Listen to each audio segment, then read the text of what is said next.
Man, so we are back on Thursday with the Undisputed GOAT podcast, man. And ironically, we're live simultaneously with Thursday Night Football to kick off 55 days straight of nonstop football, man. Look, man, I don't know about anybody else, but I'm damn excited about 55 days of football. I ain't going out the house. I'm just going to be real. I'm going to come home. I'm going to go to the gym. I'm going to do my homework. And then I'm going to just say, you know what, let me sit on down, have me old smooth glass. I'm going to watch football, man. What y'all think about 55 days straight of football, man? Like, what do y'all think about that, man? How is that registering with y'all guys? That's called spoiling sports fans is what that's called. Sorry, it's right now. It's top of the ninth. Brewers are up 2-0. Oh, now they're down 3-2. Damn. Who homer? Alfonso with runners at the corners. Damn. That ain't good. So I would really hate that if I'm seeing the Phillies and the Mets play each other in a divisional series and we're freaking home. Ugh. Wow. That's business. Man. Wow. I mean, at least y'all still. I mean, y'all got another game after this one?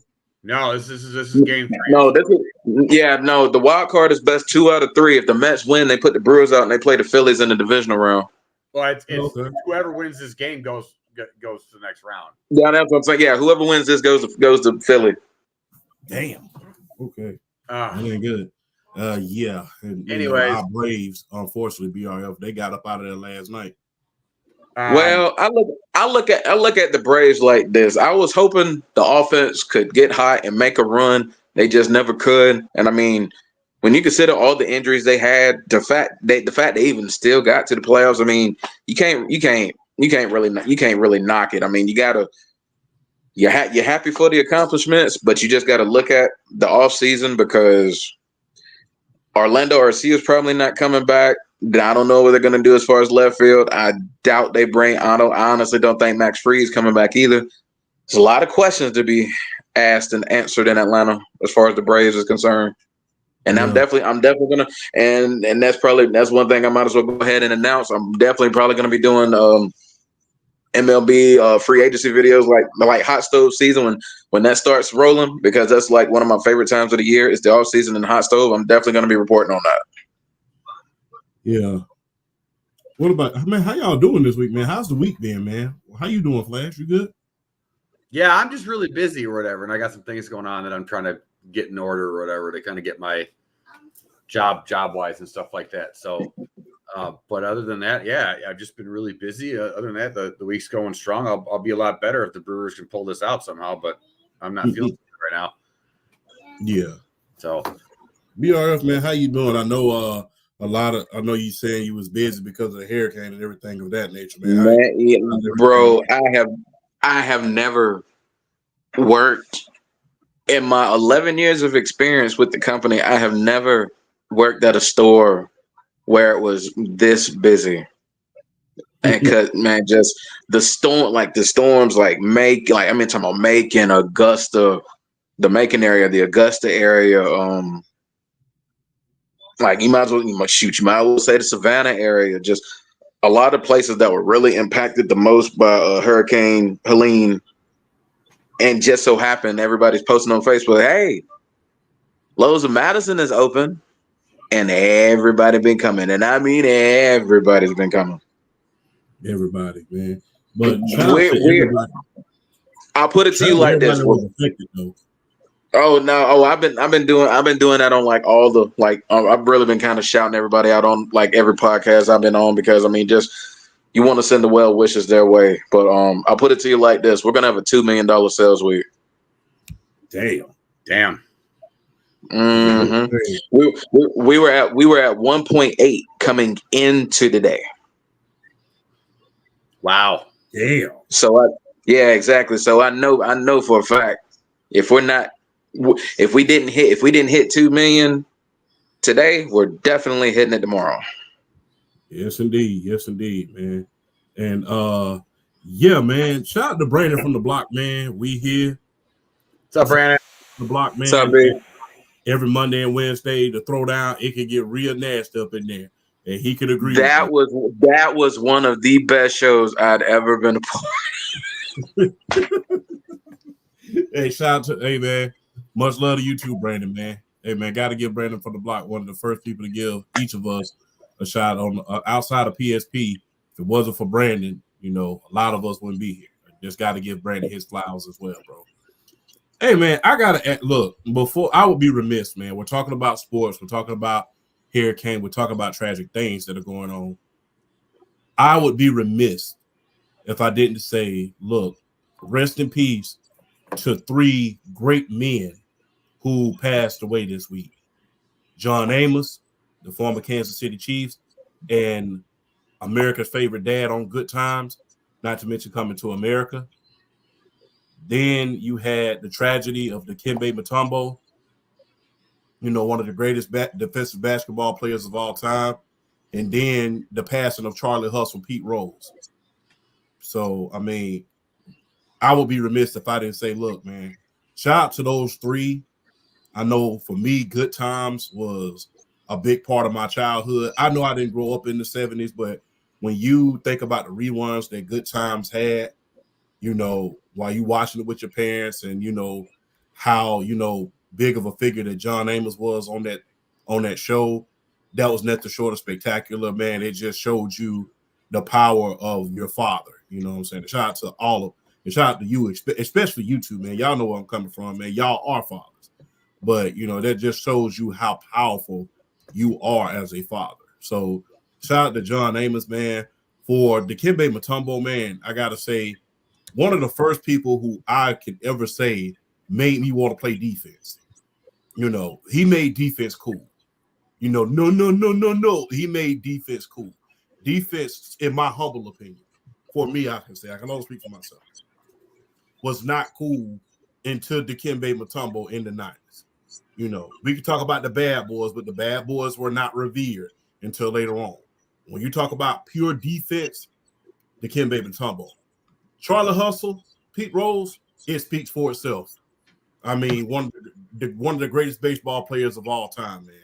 So, man, got to give each and every last one of those guys their flowers. We appreciate everything that you did for the sports community and how much you contributed to your prospective sport. And, man, look, you will be greatly missed, each of you. But before we give them a moment of silence, I would be remiss if I didn't give the other parts of the big 3 their chance to speak, man. What do you think about, you know, the great Pete Rose, John Amos, and Dikembe Mutombo passing? Go ahead, BRF. Well, I'll start with John Amos because, like, yeah, like, you know, I'm an '85 baby, so I definitely didn't grow up with Good Times and all that, so I didn't really watch that much growing up. With John Amos, I remember like the movie performances. Like I remember Coming to America. I remember his role in the Players Club. I remember just so many.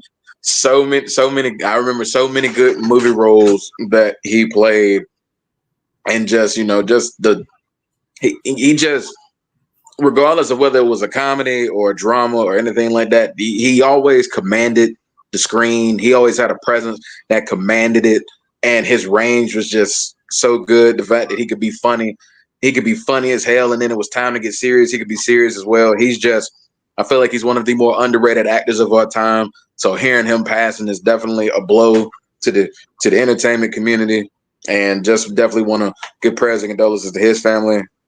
Pete Rose, I mean, what can you say? He's one of the all-time greatest hitters, pure hitters of all time. You know, almost 4,300 hits. I mean, what more do you need to say about him that doesn't need to be said? I mean, the accolades, the MVPs, you know, the big red machine of the 70s, the Cincinnati Reds winning championships, and, you know, keeping his career going, still, you know, playing effective ball with the Philadelphia Phillies. So, I mean, his career speaks for itself. And Dikembe Mutombo, as a Hawks fan, it hurts. That hurts. As a Hawks fan, that hurts, because you remember what he did for the franchise mid-late 90s. Yeah. When, you know, I mean, him being acquired from the Denver Nuggets was just like, it sent shockwaves because it's like, I know these aren't the Atlanta Hawks making a move like this. Yeah. And just like he just, I know we always remember, his defense, and he's definitely one of the greatest defensive players of all time. But the offense was definitely underrated. I mean, he wasn't known for the offense, but to be as good a defensive player as he was a pretty good scorer for himself as well. So definitely one of the greatest. I feel like one of the 10 greatest defensive players in the history of the NBA. So definitely sending prayers and condolences to his family as well, and just lose. And 58. I mean, it's not old. 58 is not old, and you hate it. The way he went out. And another thing we need to point out about Dikembe Mutombo, he's one of the greatest humanitarians. I mean, what he did for Africa, what he did for his country in Africa, and just hearing all the people talk about him, definitely prayers, condolences to all three of them.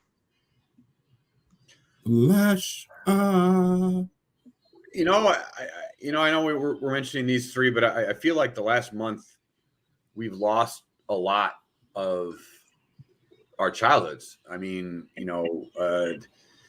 Maggie Smith is gone. Passed away as well. Chris Christopherson just passed away as well. Yeah. Tito Jackson, and it all kind of kicked off with James Earl Jones last month. And it's kind of eye-opening to see a lot of these. I mean, I know that, in a sports pop culture sense, to see your childhood kind of go weird. Like, it's like, I just was online while I was at my daughter's gymnastics class, and Eminem's going to be a grandpa. And it makes you just go like, oh, I'm getting up there. And it's been a rough month in general, I think, when it comes to it's tough. And yeah, I mean, there's not a lot of motions or I should say mannerisms that are as iconic as the finger wag when it comes to Dikembe Mutombo. And you're right, BRF, his I can never say that word. His humanitarian accomplishments are almost second to none. And it's just been, and then you got Pete Rose, and again, he is one of the best pure hitters of all time. And it's just been a really sad month or so in a lot of ways around pop culture, sports, and just kind of life in general right now, oddly enough. Yeah. Hey, shout out to Mr. Watson and Sports for You podcast. Had the pleasure of being a part of their podcast, the best in the West. I had the privilege and the pleasure and the honor of being a part of them. Go subscribe and like and subscribe to their podcast as well. Every Tuesday night at 10 o'clock Eastern, 7 Pacific. Shout out to our main man, Sports PSP. And early in the show, since, Thursday Night Football is on, PSP got to come with a pipe bomb early in the show. So congratulations to Matt Ryan, honored in the Falcons Ring of Honor. Has Matt Ryan been underappreciated? Undoubtedly. I mean, people still, what's so funny about this? People, in the state of Georgia, and how, look, I'm going to just tell you this. You could attest to this, BRL. You think Cowboys fans can be annoying. When you cheer for the Atlanta Falcons, you really just look at some Falcons fans like, what the hell did you just say? Because it just gets annoying at times. And it's just like, some of the stuff that people say, I'm ashamed to be from the same state as you, because it's just crazy. Because they're still talking about, Matt Ryan took us to, I think, 3 NFC championships and a Super Bowl. And they still talk about Michael Vick to this day.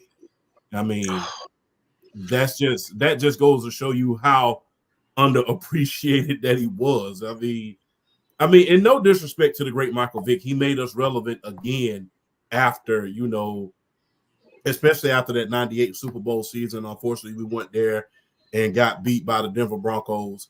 And, after that, Chris Chandler started to get hurt. Then, Jamal Anderson started to get hurt. you know, a lot of that team started breaking up. Michael Hayes and all those guys start leaving the team, and then here comes Michael Vick making us relevant again. But for people to keep talking about how Vick was better than Matt Ryan, I think that is flat out asinine. That's just you're looking. I see your face, Flash, but people actually I know this happens, but this is a thing that annoys me in general when it comes to, and I don't think it's a Georgia Dallas. I think it's a modern sports fan thing. I made a video not this past summer, but the summer before Jordan Love's first year as a Packers starter. And I was responding to a Chicago sports radio show saying that the Green Bay Packers fans need to take down their arrogance a little bit when it comes to quarterback play. And I responded with the video saying that this was before Jordan Love had his season last year. I said the Packers have been churning out decent 2 Hall of Fame quality quarterbacks for the past 30 years. So I feel pretty confident that I think Jordan Love's going to be pretty good. Did I think he's going to be as good as he was last year at the end of the year? No. But the amount of hate that I got in that's basically saying that the Packers are a trash organization because they only won 2 Super Bowls. And I'm sitting there and like discounting all the quarterbacks that they've produced just because those guys haven't won Super Bowls. It's like, again, if it's Tom Brady and Patrick Mahomes have made winning a Super Bowl look easy, and it's not. And quarterbacks like Matt Ryan, Phillip Rivers, guys like that don't win a ring, like they're not viewed in the same way at all or as what pre-Brady. And it's like they're discount. Fuck! Sorry. It happens. What happened? The score. Brewers got eliminated. Damn. Brewers got eliminated. Brewers just got eliminated. It was the bottom of the ninth? Yeah. Damn. Sorry. As soon, it's okay. As soon as I saw that, I knew what had happened. So we're looking at Padres, Dodgers in one divisional. We got Phillies, Mets in the other one. Damn. Anyway, who the damn Yankees got to play? They play Detroit. I think it's Detroit. I got to check the bracket. I think it's Detroit. But this is my thing. It's my big annoyance is that if you're not Mahomes or Brady or in that level, you're basically nothing, and not understanding the quarterback position and play and how hard it is to win in the NFL and in any sport in general. And it's really annoying. It's a thing that I get really annoyed with. And for some odd reason, and the whole Matt Ryan thing is, unfortunately, he will be remembered for the 28-3 Super Bowl loss. And that's unfortunate because Matt Ryan's an MVP and was always a top 5 quarterback for most of his career, top 7 in the league. I'll say 7 to 10. I'll say it was always 7 to 10. Always 7 to 10. He had I'll give him 2, maybe 3 top 5 years. Yeah. Like consideration. Yeah. And so I'm just no, it's by the way, just going back to the playoffs for a second. It's Kansas City, New York, and then Cleveland and Detroit. Go Kansas City Royals. As long as get the Yankees up out of there. I'll go ahead and make quick prediction real quick for the league championship series. I got New York and Detroit in the ALCS. I'm gonna go Philly. I don't know, man. The Padres are hot. I'm gonna go Phillies Padres again in the NLCS. I'm still sticking with my prediction for the World Series as Yankees Dodgers. That's gonna be a damn draw right there, man. The 2 biggest media markets in the world. I just smell it. I have no reason. If if you ask me to give you exact reasons why, I just smell it coming. That's it. You want to know why I'm picking the Padres to beat the Dodgers? I don't think the Dodgers can pitch with the Padres. I don't think so either. But the Brewers get him, Matt. Oh. The Brewers got the matchup that they needed, and they. So there ain't no damn flag. What the hell y'all doing? That was not a flag. He was still in bounds. That was not a flag. He was still in bounds. I always forget the Thursday night games are on Amazon. Yeah. Hold on. Oh, that was. He was still in bounds. He hadn't stepped out yet.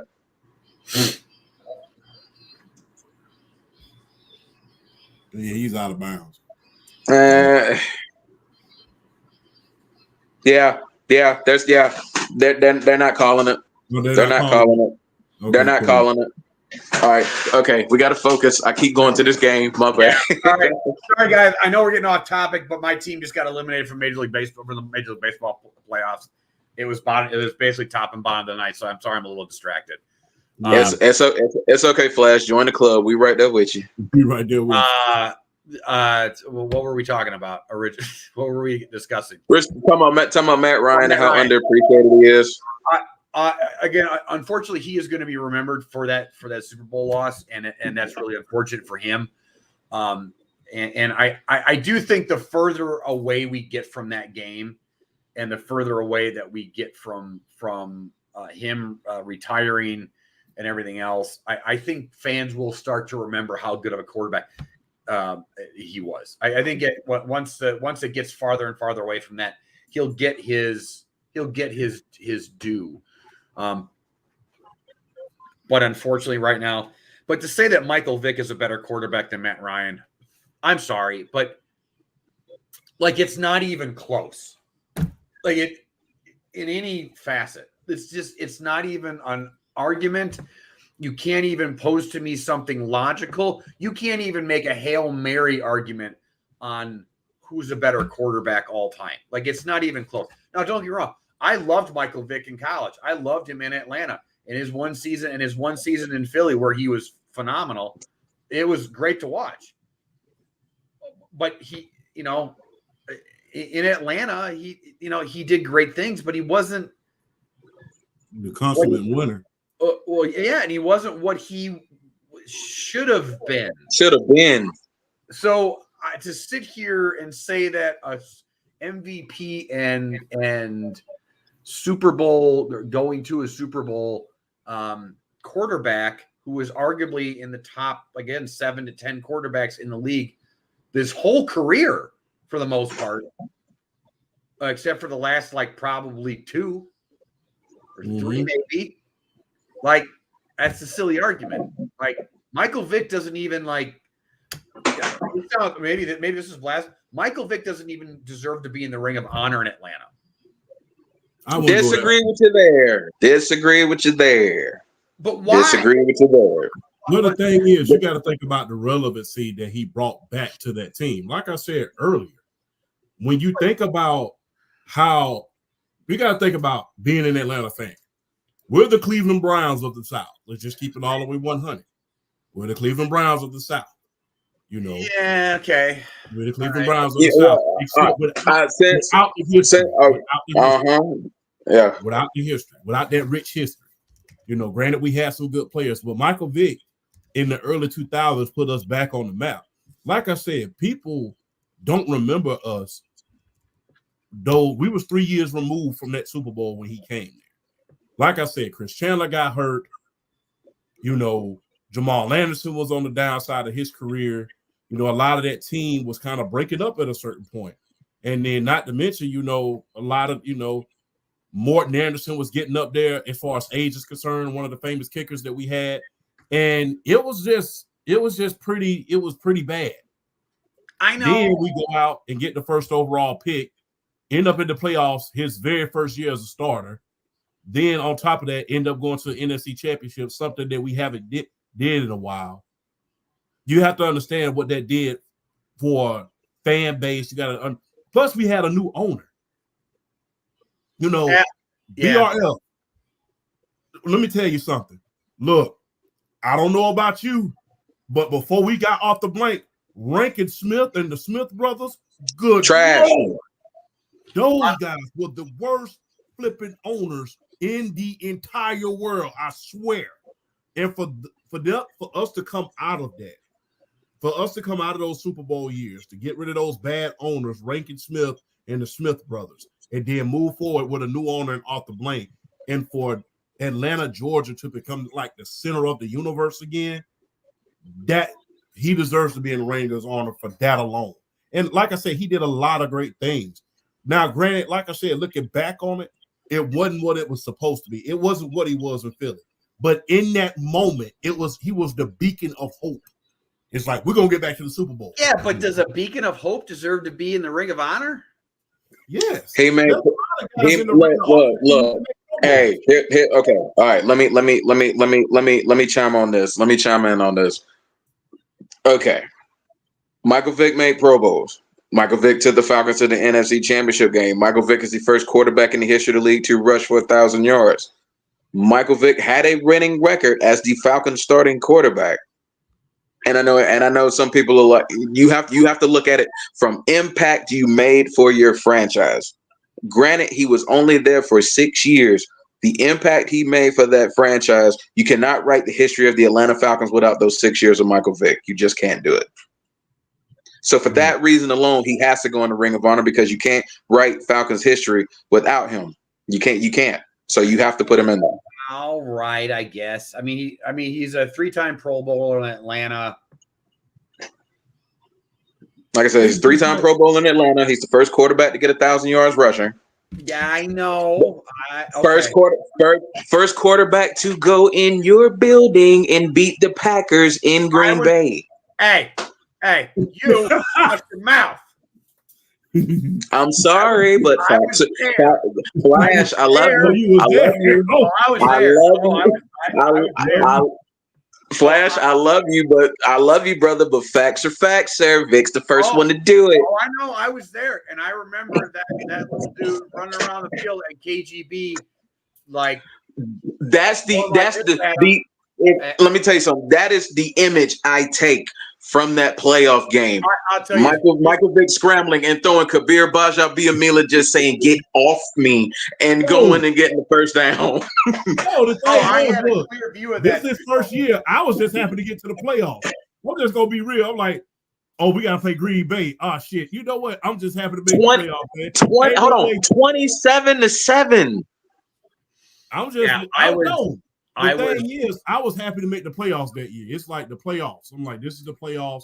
This is, we're going to face far probably going to punch the clock on the damn defense, because, Ray Buchanan was on the backside of his career at a certain point. So I'm like, look, we made the playoffs, man. Good job. Then I started watching the game. I'm like, oh, shit, we could actually win this game. It was the start of the history when it comes to the Packers and not being able to handle running quarterbacks. It was. I literally call it the Michael Vick curse. Everybody thinks it's the Kaepernick curse. It's not. It's the Michael Vick. It's the Michael Vick curse. It's the Michael Vick curse. I'm literally there watching. So I have Packers tickets, and I'm literally in the south end zone watching him and watching him play with KGB. And I remember, I forgot who I went with, but I remember sitting there going, like, in the first quarter, I'm like, we're going to lose this game. You can feel it. You can just, it's a thing. It's a thing you can feel, and you can just feel it. And all right. All right. Ring of Honor. Yeah. Okay. All right. I agree. If we would have said Hall of Fame, this would have been a stretch. He's not a Hall of Famer, but he's a.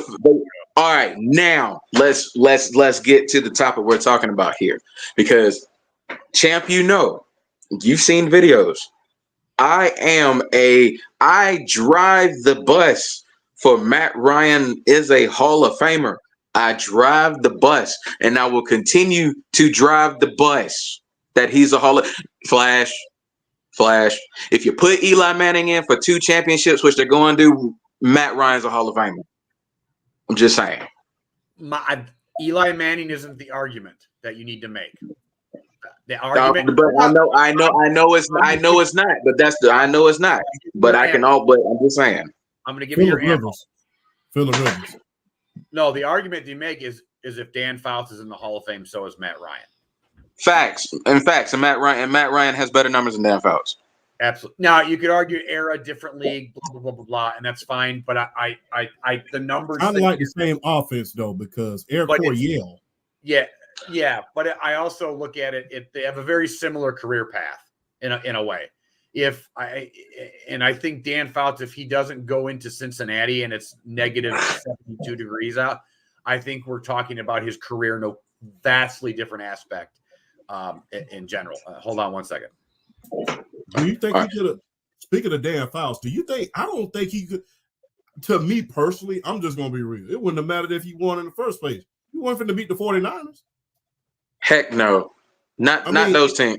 Not those teams. No, he was not beating those teams.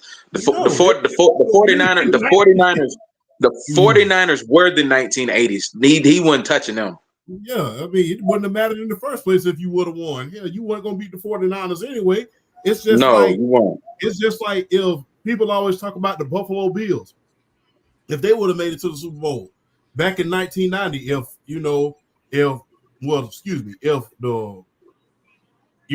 it would have been different. It's just like, what if the Giants wouldn't have won the NFC Championship game? Well, hell, it wouldn't have mattered. Especially if Joe Montana wouldn't have got injured, you wouldn't have won in the first place.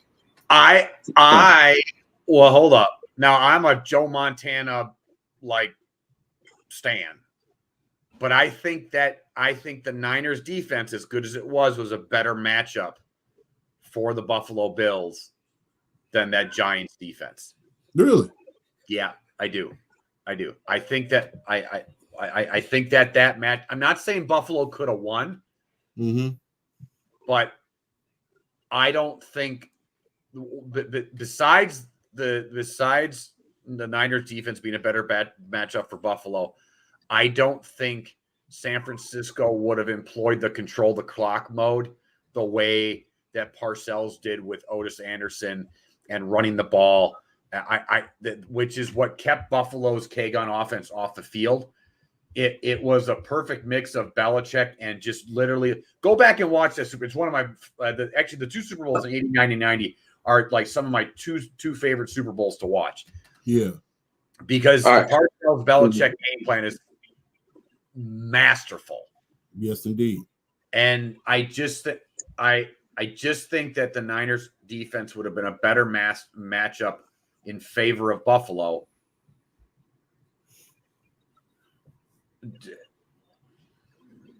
And on top of it, I think it would have been a flat out shootout. Yeah.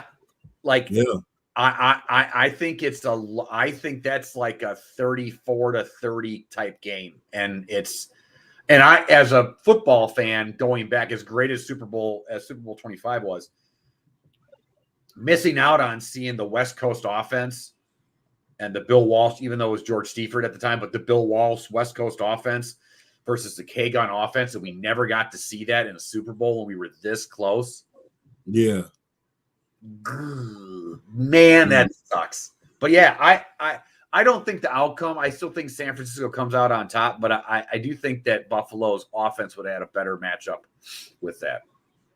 Yeah. Just as the thing I've always thought. All right, okay. So, all right,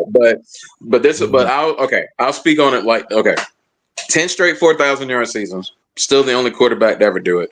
He has the MVP in 2016. He has the 2 NFC Championship game appearances. He has the 1 NFC Championship win. He 4 Pro Bowls. He has the all. I mean, obviously was the All Pro quarterback in 2016 when he won the MVP. That 2016 Falcons offense is the 7th highest scoring offense. Was at the time. After the end of the season, was the 7th highest scoring offense in the history of the National Football League. 7th highest. And also the 2nd fastest to 40,000 passing yards. He did it in 151 games. I think Matthew Stafford is the only one that did it faster. He did it in 4 less games. But but Matt Ryan is the fact of the dude only had a really good defense 1 year. If you want to say 2012, okay. But I know for a fact I can give you 2017 because I think that was the only year they were top 10 in yardage. But even still, this man was always expected to go out and get you at least 26 to 28 a game and did it on the regular. And then everybody wants to say, oh, well, you know, he was carried by this weapon and this weapon and this weapon. This man got Harry Douglas. This man got Harry Douglas a bag. This man got Austin Hooper a bag. This man got Taylor Gabriel a bag. Did you ever hear from them again after Atlanta? No. Let's not forget Michael Jenkins. Yeah. Michael Jenkins, arguably one of the worst. Exactly. And people, and I know I had somebody on Twitter, arguing with me. I had somebody on Twitter arguing with me about Michael Jenkins because, like, I said, because what it was I remembered it too, because he was talking about, like, I said that Michael Jenkins was a better receiver with Matt Ryan than Michael Vick. And he's like, no, well, Michael Jenkins got the same amount of targets. I'm like, think about the quarterback at the end who's throwing the ball. I promise you, Michael Jenkins had more catchable balls with Matt Ryan than he did with Michael Vick. I promise you. Because with Roddy White and Michael Jenkins, that first year with Matt Ryan as a rookie coming in, winning Rookie of the Year from the jump, making the playoffs, being even though they lost to Arizona, being favored to go on the road and win that game because nobody took Arizona serious. Like, Matt Ryan, I feel, is easily, arguably, the most underappreciated player of the entire decade of the 2010s, because it's from the standpoint that Atlanta Falcons fans gives him these stupid nicknames and want to talk about how bad he was in big moments, forgetting all of the fourth quarter comebacks and game-winning drives that he led for the Falcons.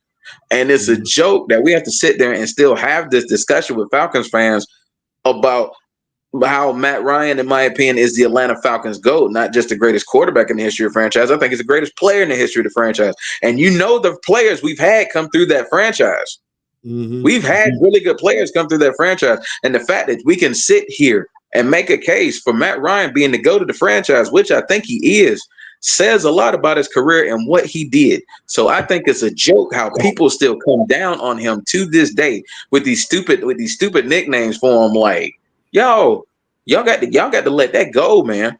Matt Ryan was that guy for I say prime Matt Ryan, 11, I'll say good 11, like his first 11 years in Atlanta was always in top. You could definitely say from 2010 to 2018 was in top 10, was in top 7 to 10 conversations. I mean, not a lot of franchises are lucky to have a quarterback be in top 10 discussions for that long. Well, I just want to point out too that Matt Ryan also played during the golden era of quarterbacks. Like, he was playing against guys like Roethlisberger, Rivers, Brady, Manning, Rodgers, yada yada, and went toe to toe with a lot of these guys. You know, beat a lot of them. Yeah, he did. And so the only one he didn't beat was Brady. Yeah. And not to mention, bro, look, the golden era of quarterbacks, you're not going to get a better division in history like the NFC South during those 10 years. Cam Newton, Matt Ryan. Hold on, champ. Okay. I can sleep in here. So, I mean, you're not going to get a better division than that. 2 Hall of Famers and an MVP in Cam Newton. I like last night when it's crazy. It's very crazy. I mean, and the fact that Drew Brees never won an MVP is still crazy to me. Well, again, but that goes. So now that's an argument in the Matt Ryan camp, because even Drew Brees didn't win an MVP in the golden era of quarterbacks, and Matt Ryan snuck one in when he was going against guys like Manning and Brady and everybody else. And Rodgers. And just to kind of go over his accomplishments: most valuable player 2016, offensive player of the year that year as well, offensive rookie of the year 2008, first team All Pro in 2016, first team All Pro, 4-time Pro Bowler, NFL passer rating leading, completion percentage leading in 2012, All Rookie Team, Burt Bell Award in 2016, the Manning Award in 2007. Johnny Nice Golden. Now we're going into college, but ACC Player of the Year, ACC Offensive Player of the Year, first team All-American, 2-time first team All-ACC, and his jersey is retired at Boston College. Yeah, that's great. Much better than that. I kind of when you initially said it, I was like, yeah, and then yeah, he is. I think he is. I think there are a lot of the almost top 10 quarterbacks. I wonder if we did a segment on the Golden Era quarterbacks, how many quarterbacks deserve to be in the Hall of Fame? And I think it's going to be a lot. And people are going to at first go, wait a minute. But then when you break it down. Hey, that's why y'all going to be writing the next show. So that's why y'all going to write the next show. Y'all got all these ideas. We're going to let y'all write this shit. Hey, let's stick to football, man. Since we're already on football, let's stick to it, man. Let's read the room and stick to it, man. Derrick Henry, is this a comeback or what we expected from him? You know, we'll start with you, Flash. I think this is what we expected. I think when Tennessee was ready to move on, I think everybody screamed Baltimore because he's the perfect fit for that team. I think everybody screamed it. Everybody was like, that's it. That's where he's supposed to go. With that offensive line, that type of offense with Lamar Jackson, it should work. And it has. So do I think people thought it was going to be this good? No.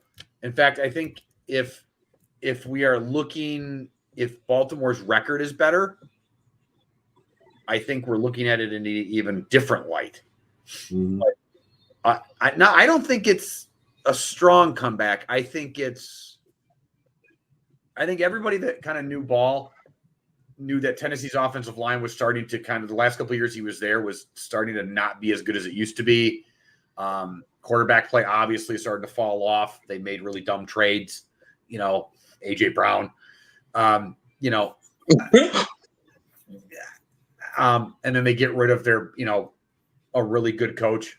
So I just think anybody that knew now what he's doing at his age with the amount of carries and his size. Now, let's not forget, dude, that run that he had last week, like he's outrunning corners still at 6'3", 250 pounds, like clean running, like outrunning corners. And so I think I don't think it's a comeback that we should be really concentrating on. It's the fact that his longevity is impressive. Even though the first couple of years that he was really sharing time, it's still impressive at his age and his size to be able to do what he's doing. Like, we haven't seen a big back like him. I say the last big back that was this dominant would probably be Jerome Bettis, right? Adrian Peterson. No, I don't. I wouldn't say Adrian Peterson was a big. Adrian Peterson really wasn't that big. Adrian Peterson really wasn't that big a back. Adrian Peterson was just strong as a freaking bull. He wasn't necessarily that big a back. He was just strong. Oh, This is what I say. I'll say big back that had home run potential. Earl Campbell. Yeah. His size with that ability to do with the breakaway run ability. We haven't seen this since Earl Campbell. I think you can make that case. Pipe bomb. Is he the best back in Titans history? Ooh, Eddie George. And Earl Campbell. Ooh. I don't know about, boy. That's tough. That's crazy that's crazy when your franchise can trot out Earl Campbell, Eddie George, and Derrick Henry. I think that's insane. And Chris Johnson too, and Chris Johnson. That's crazy when your franchise can trot out those four running backs. That's insane, because Chris Johnson, out of all of those, I mean, was the first one to get 2,000 out of all of them. I mean, it's insane. All right. God. Hold up. Since you feel like being you, champ. Dropping stuff like this.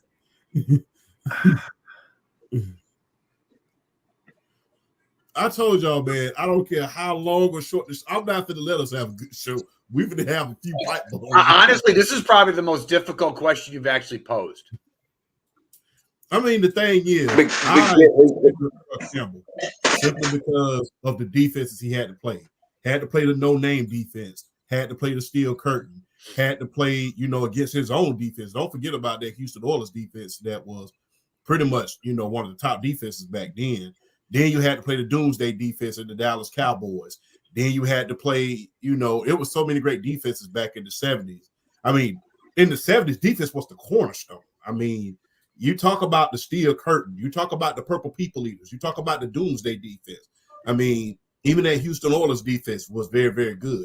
When you think about the three greatest defenses of all time, no-name defense, steel curtain, purple people eaters, doomsday defense, four greatest defenses of all time, all of them was back in the 70s, and Earl Campbell was running against that. Plus, I mean, he won the MVP his second year. I mean, that was something that I have that if you want to see something special, go back and look at Earl Campbell. Now, I will say this. For Chris Johnson to be as small as he is and have that amount of power, because he was only 205, 198, with that, because it wasn't always speed with him. He could hit the hole real fast, but that power he had in order to get there was something to behold. And, Eddie George, it pretty much speak for itself, man. 6'3", 250. I think he was 6'3", 250. 230. No, he was 230, but he was 6'3", 230. He was still huge. He was still huge. For you to not miss at that running back position like ever, I mean forever, it's something to behold. It's like I actually think that, let's see, 6 is 4, 7, 4, 6. I think Derrick Henry is the best Tennessee Houston Oilers running back of all time. I'm looking at the career.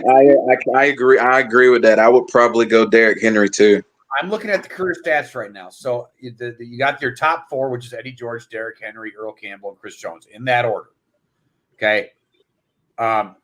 Eddie George and Derrick Henry are basically separated by 500 yards all time. So Eddie George is at 10,009 yards. Derrick Henry's at 9,502. Here's where Derrick Henry murders Eddie George.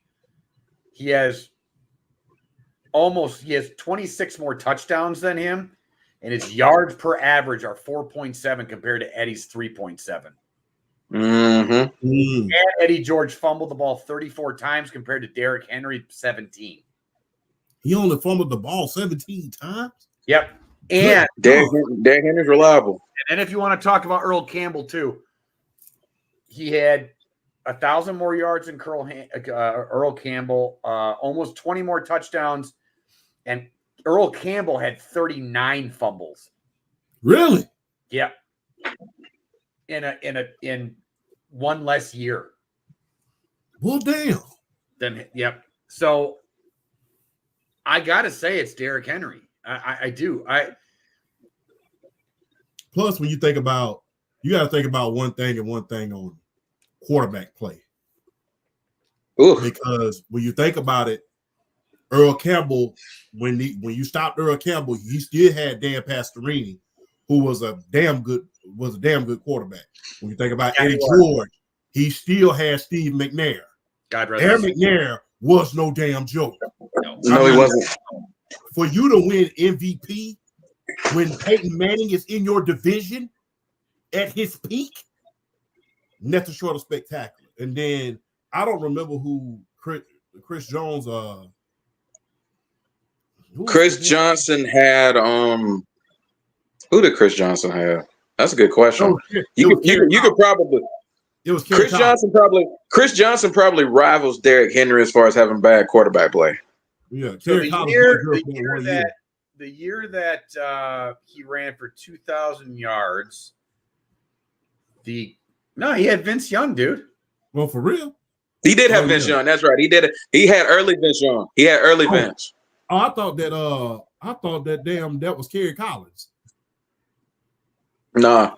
CJ had early. He had early Vince. He got early good Vince. Well, shout out to my father. I hope you watch this. As my father would say, "Oh, drunk ass Kerry Collins." So it was both that year. Vince Young started 10 games and Kerry Collins started 6. Man, the year that Chris Johnson. Because Vince Young replaced him, I think. Didn't Vince Young replace him? Yeah, Vince Young replaced Kerry Collins. Yeah, but then Vince Young got hurt the very next year. Then they went 13-3, and then the only thing the thing is this: all of those running backs got something in common when it comes to Chris Johnson, Eddie George, and Derrick Henry. They couldn't beat Baltimore. No. Nope. They couldn't beat Baltimore. It's just like, and I remember Eddie George said that he said one team that I used to hate playing was Baltimore. That's one of the greatest playoff games I've ever seen. That AFC Championship between Baltimore and Tennessee, because you knew it was going to be a slugfest, and you felt like if anybody was going to get that Baltimore team, it was Tennessee. And then Ray Lewis makes that pick to score that touchdown and ice that game. It was just like, bro, this is what I expect when Baltimore and Tennessee go to war, play each other. They go to war, and it's just it was that was one of the greatest playoff games I've ever seen. You know what I love? Because I remember being in my 20s and stuff, and like, man, I wish I could go back and watch old games that I would. YouTube is like one of the greatest inventions of all time, because I have playlist saves of people that have created chronological like seasons of like the whole season from like 89 and 88 and 92. Dude, just go on YouTube. If you're a sports fan and you're an old head like us three, go in there and you want to watch old games, just go find them. It's awesome. I spent so many hours wasting my life away watching games from like 1989. Like, it's so awesome. Highly recommend doing it. But now, you can go back and watch almost any playoff game you want now. Any game during the regular season of almost any season, like basically from 1980 on. It's just nuts. Bravo, YouTube and Google. Thank you. Let's stick with it on Football Man. Look. All right. Speaking of comebacks, Sam Darnold leading the league in touchdowns right now.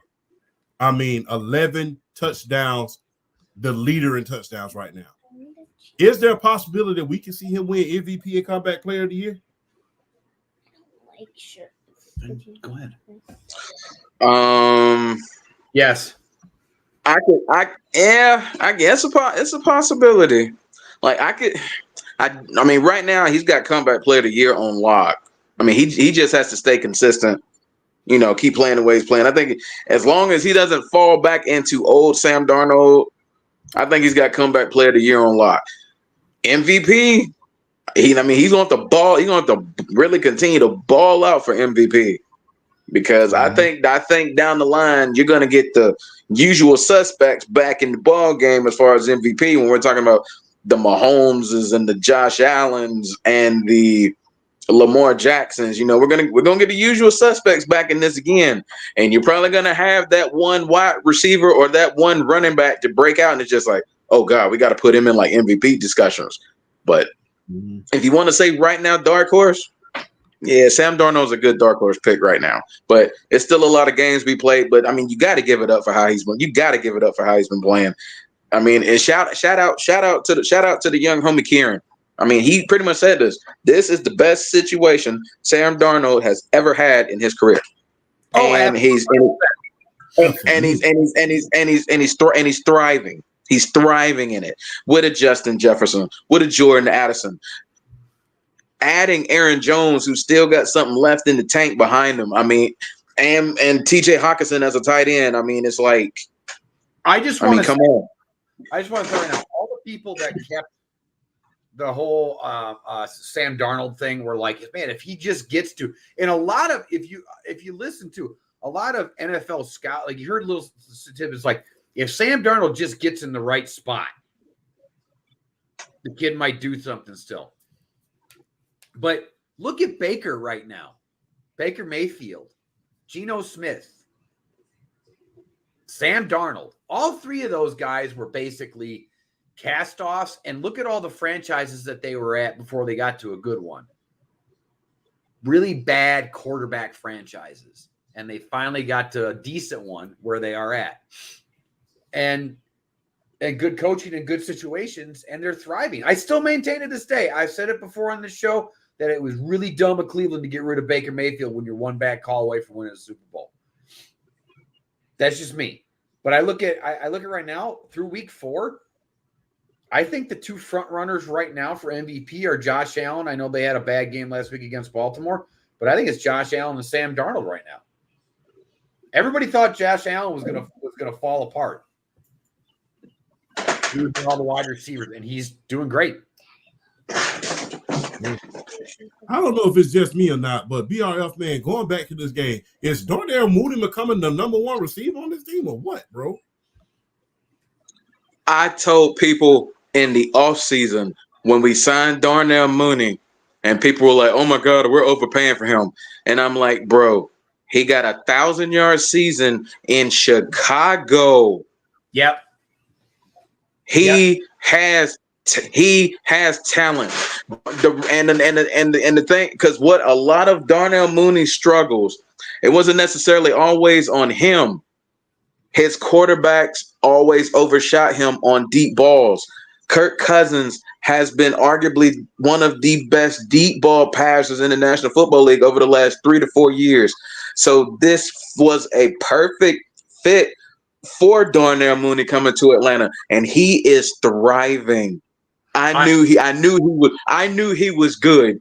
This is like breakout year status for Darnell Mooney. He is coming out and showing out this year. Hey, I compare the Darnell Mooney signing. I don't think he'll be this great, but I compare it to when New England signed Wes Welker. When New England signed Wes Welker, it was like, who's this Wes Welker guy? And who had never watched him play in Miami at all. And as a Patriot fan, when they signed Wes Welker, and I was sitting there just like running my mouth before the season, and all my buddies were like laughing at me. I'm like, just watch, just wait. And dude turned into the best slot receiver of all time. So he was a perfect fit for that Patriots offense. You put him in the slot. And you let him go to work, and my God. My Lord. And Mooney, the fact that, and again, it's go back to Wes Welker when he was in Miami, awful teams, awful quarterback play, like just bad, but still produced. Like just was like, you just had if you watched a Miami game, you're like, wait a minute, this dude can ball. Like, okay, all right. Yeah, I would tell people, go back to that year in Chicago where he put up the 1K. Go back to that year in Chicago.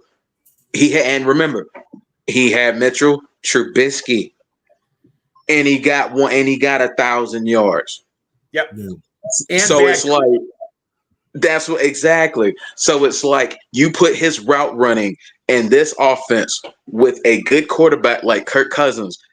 This is what I'll say. The numbers he's already putting up is very much shocking me, and I'm happy to see it. But in a way, I'm not surprised because I kind of had a feeling the guy with his talent just needed good quarterback play, and he would rip stuff. And Darnell Mooney has just been popping the hell off this year. Yep.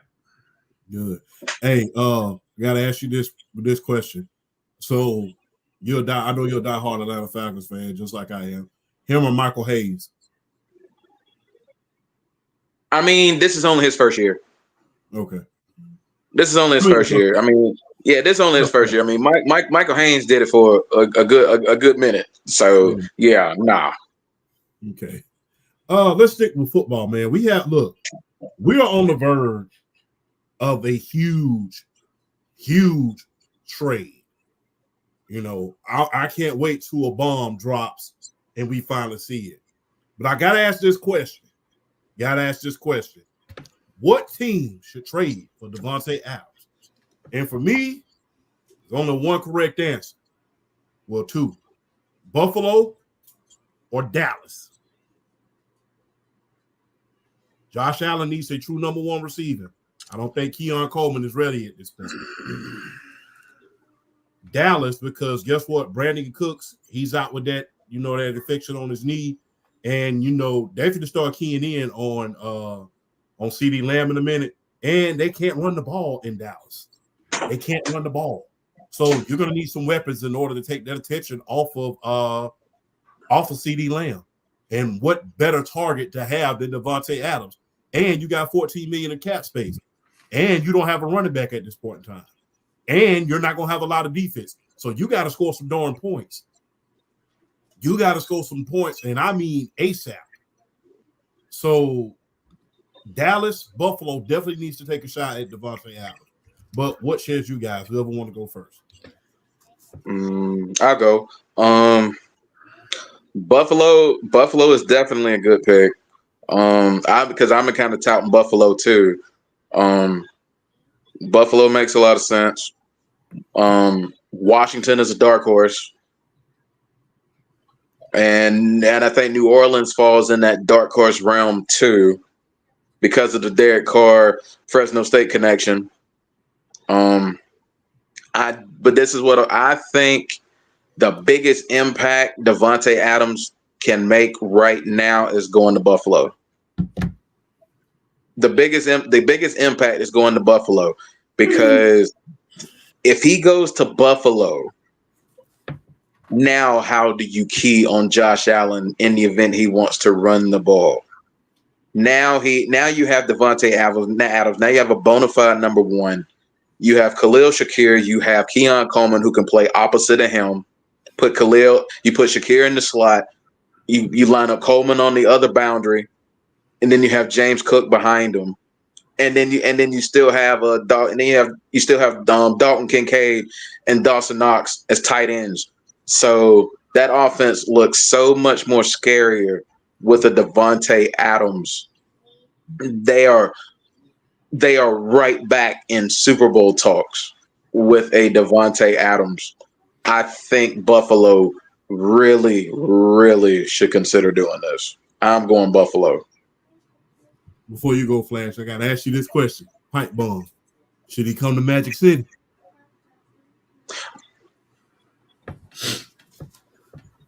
I don't think I'm gonna let Flash. I'm gonna let him answer, because you bringing us up, and I want to answer so bad, but I'm gonna let Flash go. No, he's not coming to. He's not coming to Magic City. I don't think, champ. I don't think we need him, champ. I think it's one of two teams. I think it's New Orleans or Buffalo. I think the Jets are out, because I think it'd be stupid of him to go there, because Rodgers could retire tomorrow. Exactly. So why would you go to the Jets? Not to mention the Jets just look terrible. The Saints. I think the original reason he went to Oakland was to play with Derek Carr in the first place. And then Josh McDaniels decided to be Josh McDaniels and do stupid things. So I think it's Saints or Buffalo. I think the biggest impact, I think actually it's kind of either or. You add Davante Adams to that Saints offense that's already like doing really well this year. Woo. Like, that whole Atlanta's going to be running away with the division thing. I don't know. It's already kind of a question mark as it is. And if you add Davante Adams to that offense in New Orleans, we got some problems on our hands. I look at cap space. The problem is that neither of those teams have a lot of cap space. Now, I know cap space can be manipulated and everything else. There's always cap space. Cap space can always be created. I also think Dallas is not in the mix because they still have to play Micah. They have to pay Micah Parsons, and I think going and getting Don't get me wrong, it's a very Jerry Jones move, but I don't think Devontae Adams would want to go to Dallas. There's I know you got McCarthy there, but there's so many. If I'm Devontae Adams, I want to go to a solid situation, considering where I'm at now. And that would be Buffalo or New Orleans. There's no way I'd want to go to the Jets, and there's no way I would want to go to the Cowboys. Atlanta, but but why? If you're Atlanta, it's a greedy type of making a move. It's a greedy move. Don't get me wrong. I like greedy moves. Yeah, especially if you're talking about my team. I would love this as a greedy pickup. But look at what the Falcons are doing on offense right now with our skill players easily having our best offensive game of the season in a game where we need our best offensive game of the season. So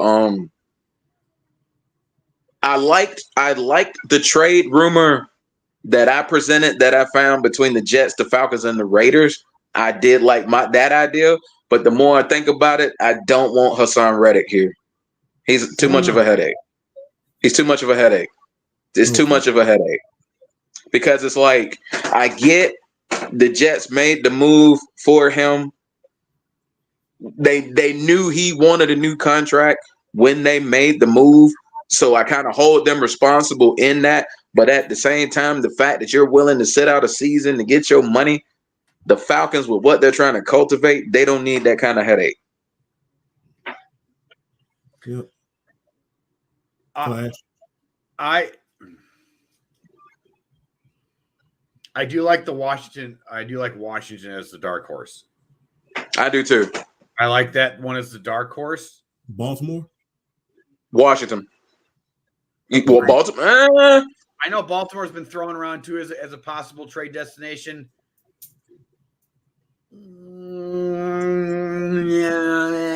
Maybe their running game at this point is too efficient because you see what it's doing to the targets that they have there now. Their running game is too efficient. If I'm Devontae Adams, I wouldn't do it. Yeah, I would. Cleveland. Boy, I almost cussed when you said Cleveland. almost cussed when you said Cleveland. I had a stable situation before.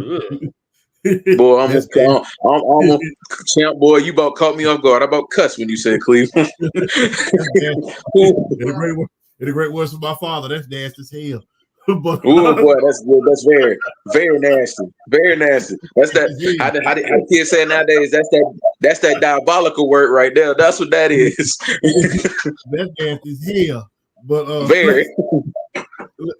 Let's take it back into another skill position. Look, we see in the running game make a huge comeback this year, a huge comeback. And when you think about some of the running backs that we're seeing in college, you know, Ashton Janetti, Ollie Gordon, which thus far it's been disappointing, but still early in the season. Is there a possibility that we can see a running back getting drafted first overall once again with all the good running games coming back? So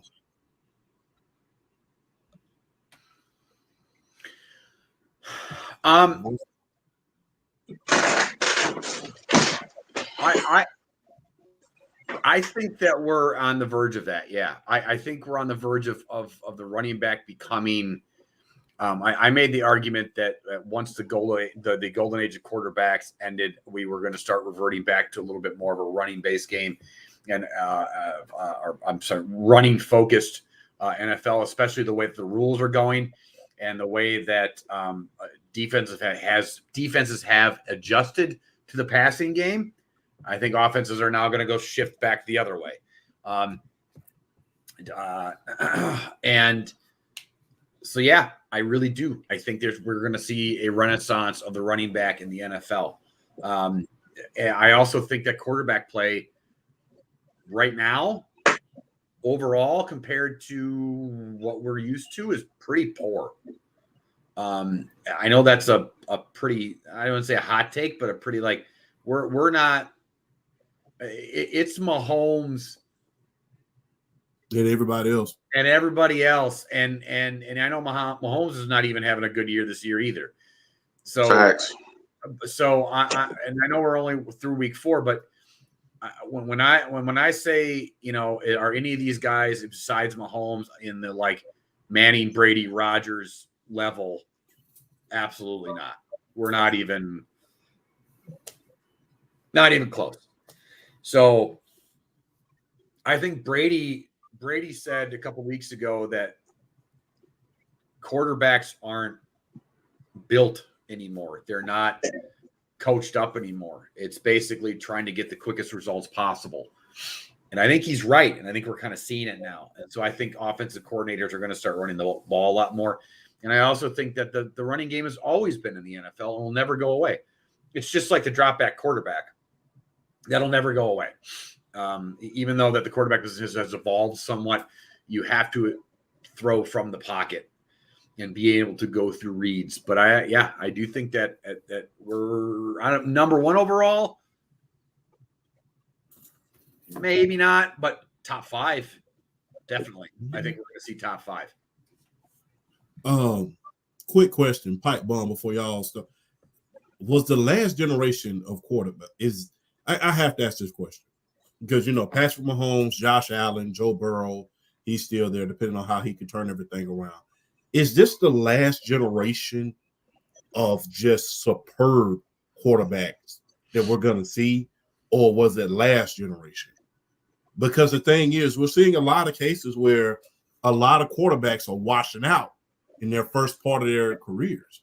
A lot of them washing out. I mean, and they're washing out not only because teams are way too damn desperate in order to find the next big thing, but because they're rushed out of there.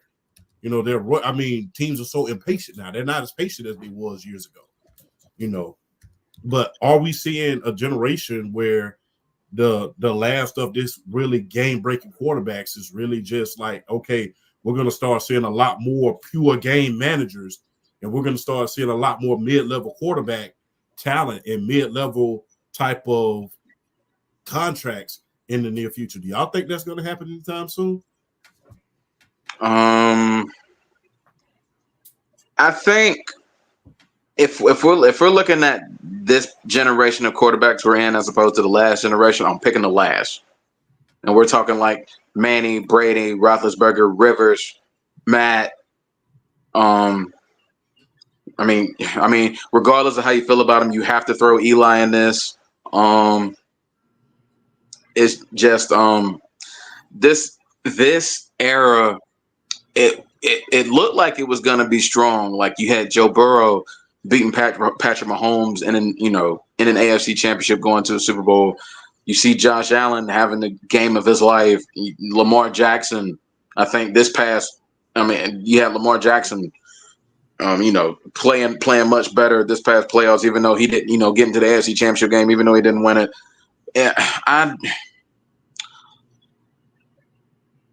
I think I don't think we're at like number 1 overall pick for a running back yet to answer that question. I think we're getting there. Like I'm with Flash. Like I think we're in top 5 draft pick category. I think we're almost there.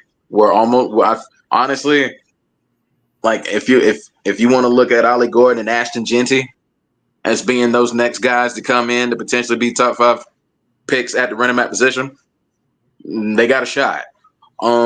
I do think as far as the quarterback play, I think we're getting back to a situation. I think and a lot of it, what it is like it's defenses understanding like we know these offenses want to run 3 or 4 wide receivers, so we got to counter them with the DBs. We got to counter them with our own speed, and then it's like. So for the offense to get them out of that, you got to run the ball. So I mean, I think it's possible we could get back to a moment. We could get back to a time where it's just like, like you said, the game manager. Just give me somebody who can run the offense and not make mistakes, but let my running backs or backs be the bell cows and carry us and get us home and get us a victory. So I do still think that with some quarterbacks, you're still going to get some. You're going to get some quarterbacks that can just flat out sling it and can potentially change a franchise. I still think you're going to get some, but like this recent wave of them that we have been on recently, I think it's starting to slow down just a tad. Like this may be the last year. Like this with this draft coming up, like potentially a Shedeur Sanders, potentially a Quinn Ewers. Regardless of what he did against Alabama, I mean Carson Beck's going to be up there as far as like a high draft pick. So this may be the last year where you have like multiple quarterbacks that are up there, top 10, top 15 consideration, like multiple. Like I said, I think you're still going to have your one or two every so often, but I think this wave is definitely starting to slow down. Flash, are we going to see a number one overall pick be a running back soon? No, I think it's top 5. I think that's a possibility, especially I'd say top 5, top 10 right now. Because I do think that we are at a point where quarterback play. I thought everything, like what BR said, the potential was there with, like you said, Burrow, Allen, like, oh, okay, we got this next generation of guys that's going to carry the torch and challenge Mahomes and kind of go, whatever, and kind of get to that next level. But I always kind of fought against that. I did think that Burrow and Mahomes were kind of above everybody else, and Allen was in that close, like right under Burrow. But Burrow hasn't been able to stay healthy. Mahomes done his thing, obviously. But I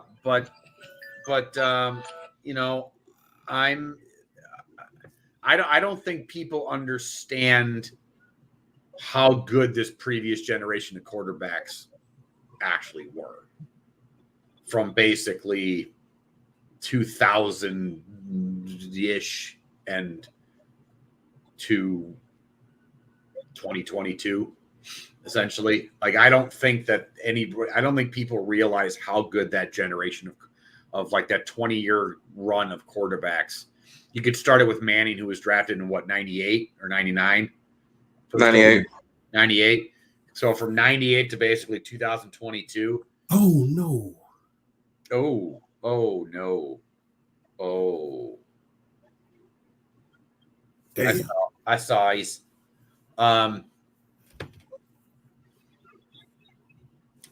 but yeah, I just don't that's why it's called the golden era quarterbacks. I don't think we're ever going to see something quite like the Brady. I mean, you could call it the Brady Manning era. And I think we're going to start going back to more of a running first. I wouldn't say game manager. I think I always hated that term. But I think I think we're going to see more, what would be the best? You're going to see guys like, kind of like Stafford's role in LA. You run the offense and just like the guy can still make plays, but we're going to center everything around the running back and the offense. Like, maybe that's a bad example, but I just think we're going that route again. Not to mention quarterback contracts are getting stupid. And so NFL owners and GMs are going to be looking at different ways to build teams to save money and easier ways to save money. Instead of dropping $250 million and it's all of it being guaranteed to a quarterback, teams are going to try and find ways to make cheaper NFL teams. It's just business. Yeah. So I think you're going to see a lot more. You can spread around $250 million a lot easier for an offensive line and a running back than you can for one single player and a quarterback. Yeah. So, hey, astronomical contract. I'm gonna just be real, man. A lot of these quarterbacks don't deserve that kind of money. Just gonna keep it all the way 100. I mean, when we think about the Tuas of the world, God bless him. God bless him. But, you know, we hoping that he recover. When you think about the Tuas, when you think about the Trevor Lawrences, and when you think about a lot of these quarterbacks that are getting these super hyper deal, it's just like, what the hell? Yep. And I mean, I can understand with Jordan Love. I understand that part. I understand with Joe Burrow. You made it to a Super Bowl. I understand that part. Yeah. But when guys like Danny Dimes, yes. When Danny Dimes, Trevor Lawrence, and Tua, guys who have not even been that healthy and been that good, go out and get one playoff game, and all of a sudden, oh my God, $200 million, I got you. Like, what the hell is that? Well, What is wrong with these NFL owners at this point? At least Tua was putting up stats. Like, you can argue about his health, but at least he was putting up stats. Well, the thing was, it wasn't just his stats. My thing is, at this point, you got to question everything. Yeah, I agree. The best stability at any job is availability. He was only available for one season. I know. One. I mean, he had been in this. This is his his fourth, fifth year in the league. So he only been available one season. So anybody, I mean, Ray Charles could have seen. Ray Charles could have seen, hey, you need to wait a year before you start giving this man all this damn money before, to see if he's going to be healthy and available, because now we might have to medically retire this young man. I'm still baffled that the Browns basically reset the market with Deshaun Watson, a guy that hadn't snapped a football or taken a snap of football in a year and a half and had all those allegations. Like, that's just, I still can't. It's the Browns, so I shouldn't be that surprised. But but the thing is, it was nearly Atlanta. That's what I'm saying. And be thankful, because I ripped the Browns when they did it. I'd have ripped Atlanta too. And I just look at the quarterback. I agree. I get the point of, like, what else are you going to do? Like Jacksonville, what are you going to do? But to me, at least you go, all right, Trevor, here's the deal. We're going to give you a 2-year deal. Show me what you got. I wouldn't even gave him that. The thing is this is how short-sighted these NFL owners are. You gave him a damn contract of that magnitude when you got this quarterback class coming out this year. You gave him a contract of that magnitude when you have Shedeur Sanders coming out this year. You got Quentin Ewers coming out this year. You got Carson Beck coming out this year. You have a plethora of quarterbacks coming out this year, and you are giving it to Trevor Lawrence, who, if it had not been for Brandon Staley being the coach of the San Diego Chargers, wouldn't have won that playoff game. Then, like I said, remember that huge collapse last year that they had going down the stretch, only winning one game. I mean, it's like, are you thinking at this point? Like, I mean, why are you giving him this huge contract? That does not. I'm gonna say this. When Patrick Mahomes got his contract, I understood. Well, okay. When Lamar Jackson got his contract, I understood. Okay. When Joe Burrow got his contract, I understood. When Josh Allen got his contract, I understood. Although he's struggling like hell right now, even when Jalen Hurts got his contract, I understood.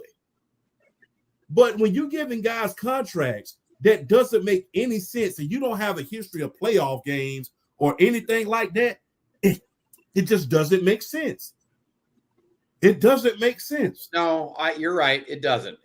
I don't. I mean, you got guys that are just Oh my God, what are we going to do at the quarterback position if we don't sign him? Give him $200 million. Okay, but you're signing Trevor Lawrence and Tua right now. You're locked in. Ain't no switching up. When you have an incredible quarterback class again coming out this year, that can be even better than the one that just got previously drafted. And the thing is, it shows you where the NFL is going. Hardly none of those guys are starting right about now. Nor should they be. None of them. I have a TikTok video that I'm putting together right now. Oh shit! Oh, what happened? We got the ball back on the fumble. Oh man, I'm sorry, Flash. The little one round. I'm sorry. You're fine. I had my moment before. Who? Oh, of course I'm starting him on fantasy. Oh. Yeah, was it White or Irving? Yes. It was Irving, yeah. Yeah, it was Irving. Right. Justin Simmons. Nope, Jesse Bates. Jesse Bates. Jesse Bates. That damn Jesse Bates, man, paying dividends, bro. But oh man, that's how come I love doing the show with these games on. They get the live and the living color versions of them. By the way, Jesse Bates punched it out. Caden Ellis picked it up. But by the way, I just want to say something real quick. Atlanta needs to stick with these uniforms. Yes, I agree. I 100%. Agree. And they should go either the red helmets or go back to the 90s Deion Sanders black helmets. I'm cool with these red helmets. Oh, I thought he fumbled. Okay. No, Tyler Aguilar, he don't fumble. He don't fumble. Yeah, what were we talking about now again? But the quarterback. The contract. Yeah. Again, I understand the aspect of what do you do in the moment, but it's like whatever happened to 1 year, 2 year prove it deals. Like again, like Trevor Lawrence, I would have said, okay, you had really bad coaching at the beginning of your career. You're still one of the most top talented quarterbacks to go into college and come out of college. You've had some bad circumstances. You've shown something, but you've had some also bad things too. Here's a 1 year with a second year option.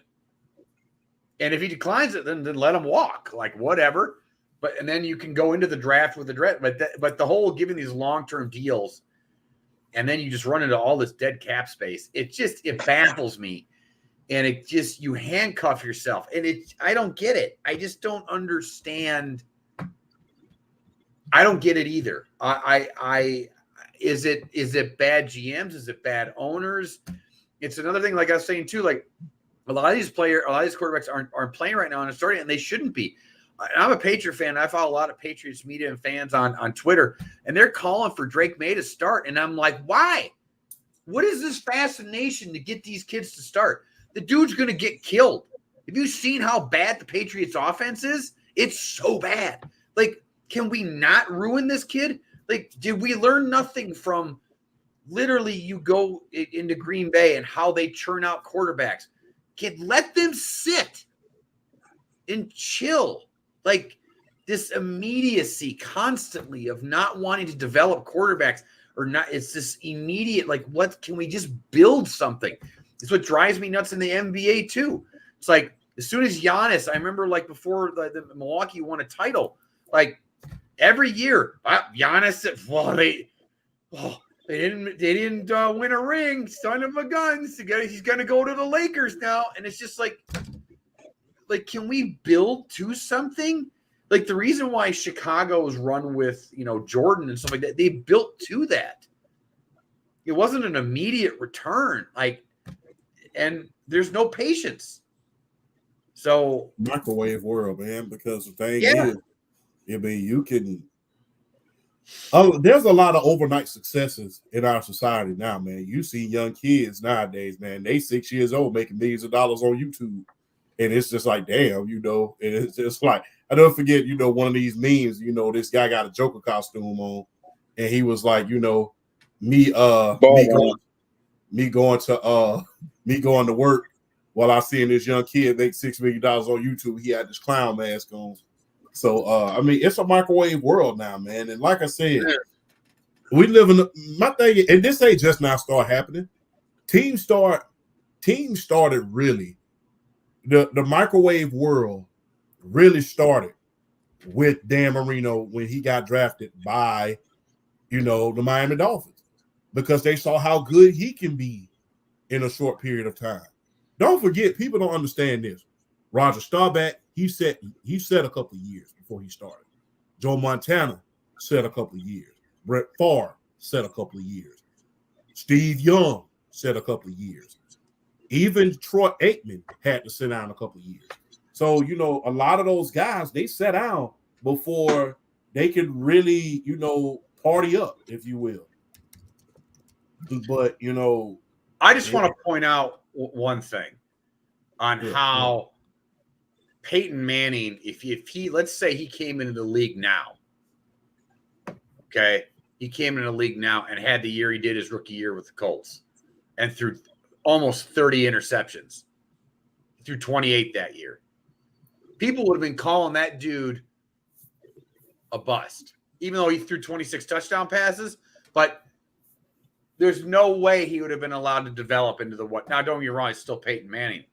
But can you imagine him having that year throwing 28 interceptions as a number one overall pick?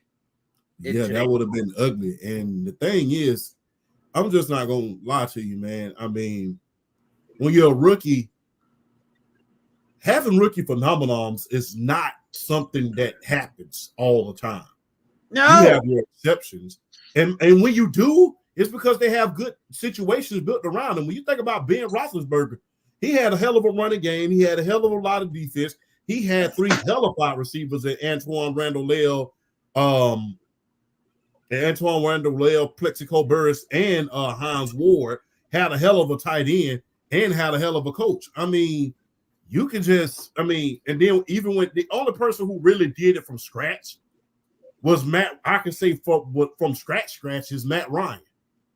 And it's just like, even with him, you still had Roddy White, Michael Turner, just to name a few.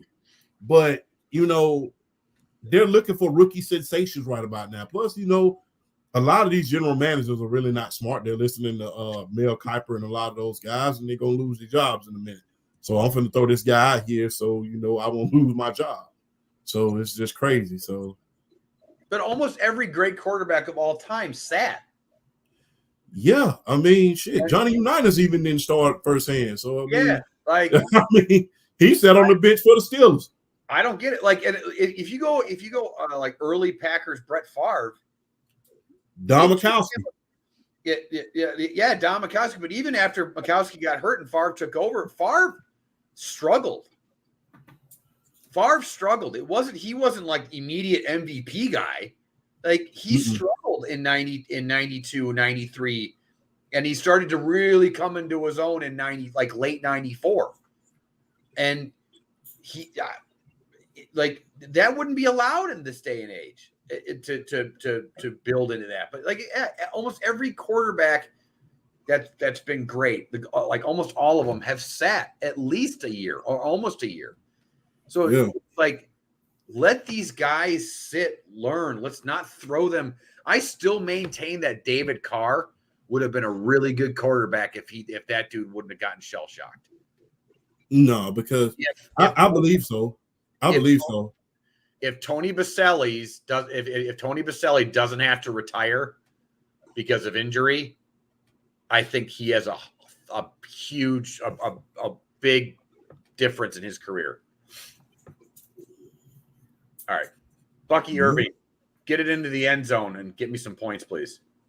So, they're finna punt it back. Ooh, that's a great game this Sunday. Let's stick to football as we look to end it at the same time as thoughts on Georgia Alabama real quick. That's sorry. One of the greatest football games I've ever seen. Yeah, it was a great game.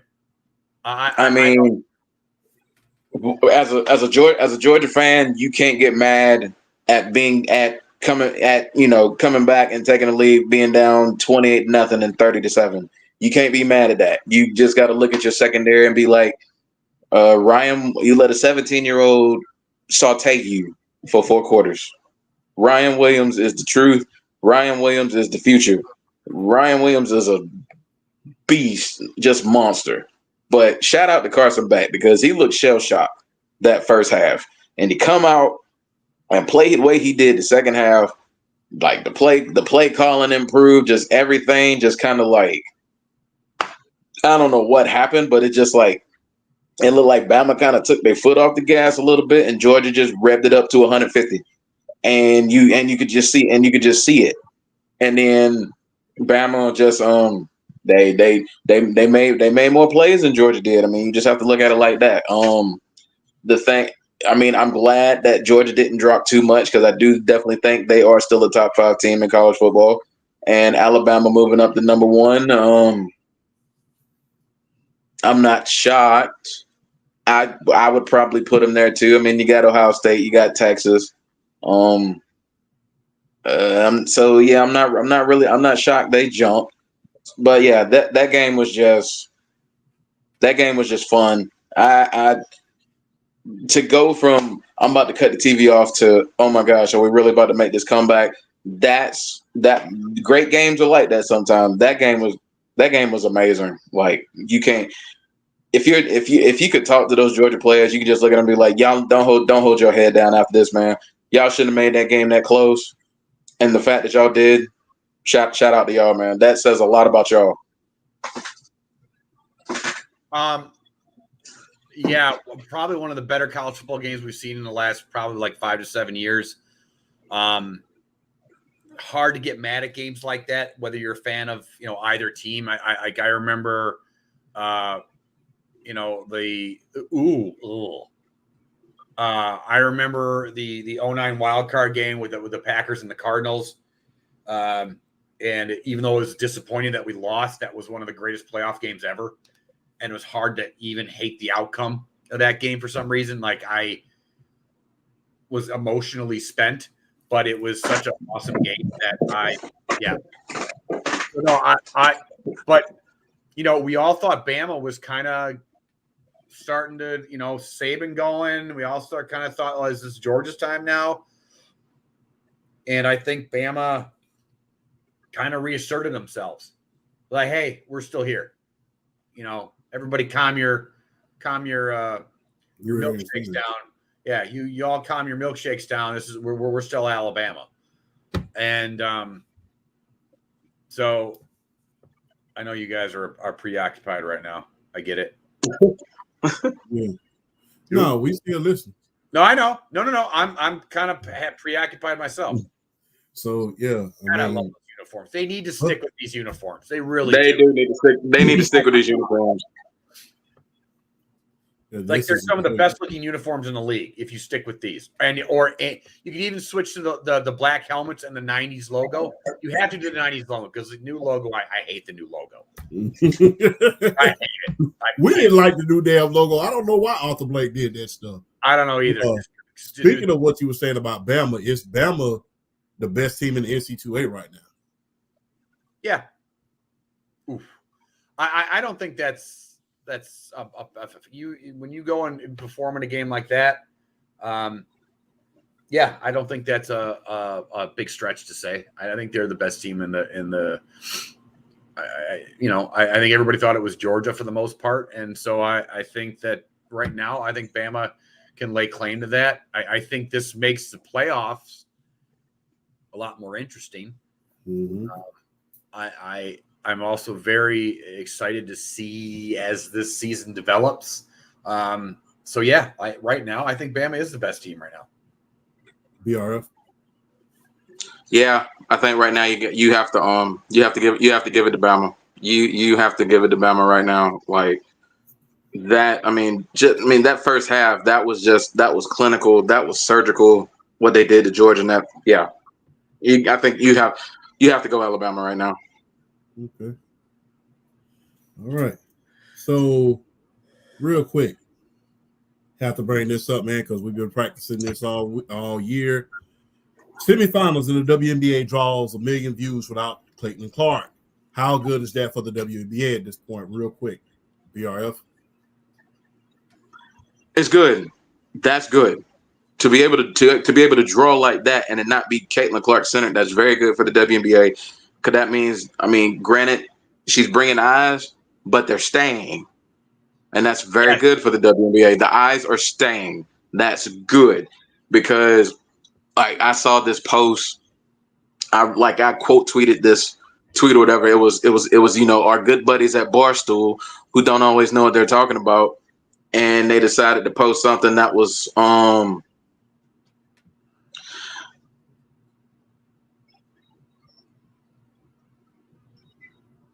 very controversial. Yeah, like basically Barstool said, "Oh well, the WNBA is seeing this drastic viewership drop without Caitlin Clark," and I'm like, Champ just made a video. Champ just made a video about Vegas, about the Aces and the Liberty being the highest watched semifinal in 22 years. Like, why? Quit lying. Don't lie to the public. That game drew almost 1 million viewers. Quit lying to the public. Like, it's good that they're getting the views outside of Caitlin Clark from the standpoint of the eyes are now staying, and now other good players are getting the attention that they deserve. And like I said, is Caitlin Clark bringing fans? Absolutely, she's bringing eyes. But it's like I said, they are staying. They enjoying the product outside of her, and it's only going to benefit them. It's only going to help them in the future. So it's a great thing for the WNBA that game was able to draw those views like that without her. What the fuck did they just do? Sorry. That's okay. Hold on. Well, I think they were thinking they were going to get a reset. Right, Terry, you hop in. How can you get a delay game penalty on that? I don't see any reason. How did they never get a reset? They had plenty of time to get their field goal team out. They don't get a reset in that situation. Right. And now we're taking timeout here from Tampa. Final charge out. Timeout. All right, that's crazy. No, Anyway, yeah, it's weird. that is weird. I think that, but see, this is the thing that I think everybody can acknowledge that Caitlin Clark brought the eyeballs. And the fact that the eyeballs are staying without her involved in the playoffs is phenomenal. This is what we wanted. This is what everybody wanted. This is what everybody wanted it for this league. It brought eyeballs to Asia Wilson. It brought eyeballs to everybody else. And everybody else was like, oh, Nikes, these girls can actually play. And this is pretty entertaining. So this is great. And I think Caitlin Clark's even expressed the fact that she's happy for this. So, this is a great thing. This is what everybody that was that would scream from the rooftops about, well, the NBA doesn't do this and doesn't bring in the money and does no viewership. Well, now that argument's gone. And I was one of those people. I'm like, well, all right, you want to make money, then you got to bring eyeballs. Bring eyeballs. And now they have that. And now they're going to be making money. So now let's see how they do marketing, because this offseason should be a great marketing offseason. That's good. Easy money, cool. Yes. All right, overtime. We're going into overtime. That means Bucky Irving can give me some points. Let's go. We're going into ship shape overtime. And here's my thing. I'm glad that a lot of the players that they did not know are getting showcased. A lot of people, and I'm just going to go ahead and say it. I have been doing sports for the last 3 years on TikTok. This has arguably been the most annoyingest year I have ever had with trolls all over the darn place, bro. Yeah. I'm like, really? I mean, because the thing is, the minute I posted that, well, it's not what Caitlin Clark did. I understand that. Do you expect Gary Payton to draw as much as Marcus Jordan? Do you expect Edge to draw as much as Hulk Hogan? No. It's But not you expect about him to that. still draw? It's not yet. Like, that's the thing. It's like, yes, Caitlin Clark draws is the Hulk Hogan, Stone Cold Steve Austin, whatever you want to say when it comes to the eyeballs, WNBA. But everybody was still tuning in to see Mick Foley. Everybody's still tuning in to see everybody, like, everybody else, like Val Venus and, guys like that. And that's what you want. Yes. That's why it's just stupid to be like, but. It's like, no, like, yes, we realize that Caitlin Clark is, yeah, okay, fine, but this is a great thing that the WNBA is getting attention. Like now that we're in right now we're in week 5 of NFL, we're in week 6 of college football. We're in the middle of Major League Baseball playoffs and the WNBA playoffs. And the fact that we're talking about WNBA and WNBA playoffs with all that other stuff going on, do you understand how far that league has come in just the span of a year, even less than a year, to have segments not only just on like YouTube shows like this, but like major TV network, major YouTube, like not to downplay us, but like they're a thing now. Yeah. They're not a laughing stock anymore. Yeah. And so this like whataboutism of like, well, what about Caitlin Clark? Did she get it? Everybody's giving Caitlin Clark credit. Like, can we just enjoy the success? This is why I hate online. Like the part of me that hates online stuff. But all right. Like I said, okay. I'm just glad that we're saying, and look, I'm just gonna say it. Stop making this a R thing, a race thing. Please stop that. People who are watching the WNBA for the first time, because Sabrina Ionescu, one of the most talented players in the WNBA, she's white. Breanna Stewart, she's white. There's a lot of hellified white players in the WNBA long before Caitlin Clark got there. So stop making this a white black thing, because it's not. It's happening on both sides, unfortunately. Yeah. It really, because I remember commenting on one of your videos and I got, Yeah, and me and you was fighting. Yeah, me and you was fighting with a lot of dumb motherfuckers. Well, and I just go like, my bad. I forgot we on YouTube. I've been called worse in my life many times. So it's like, it doesn't bother.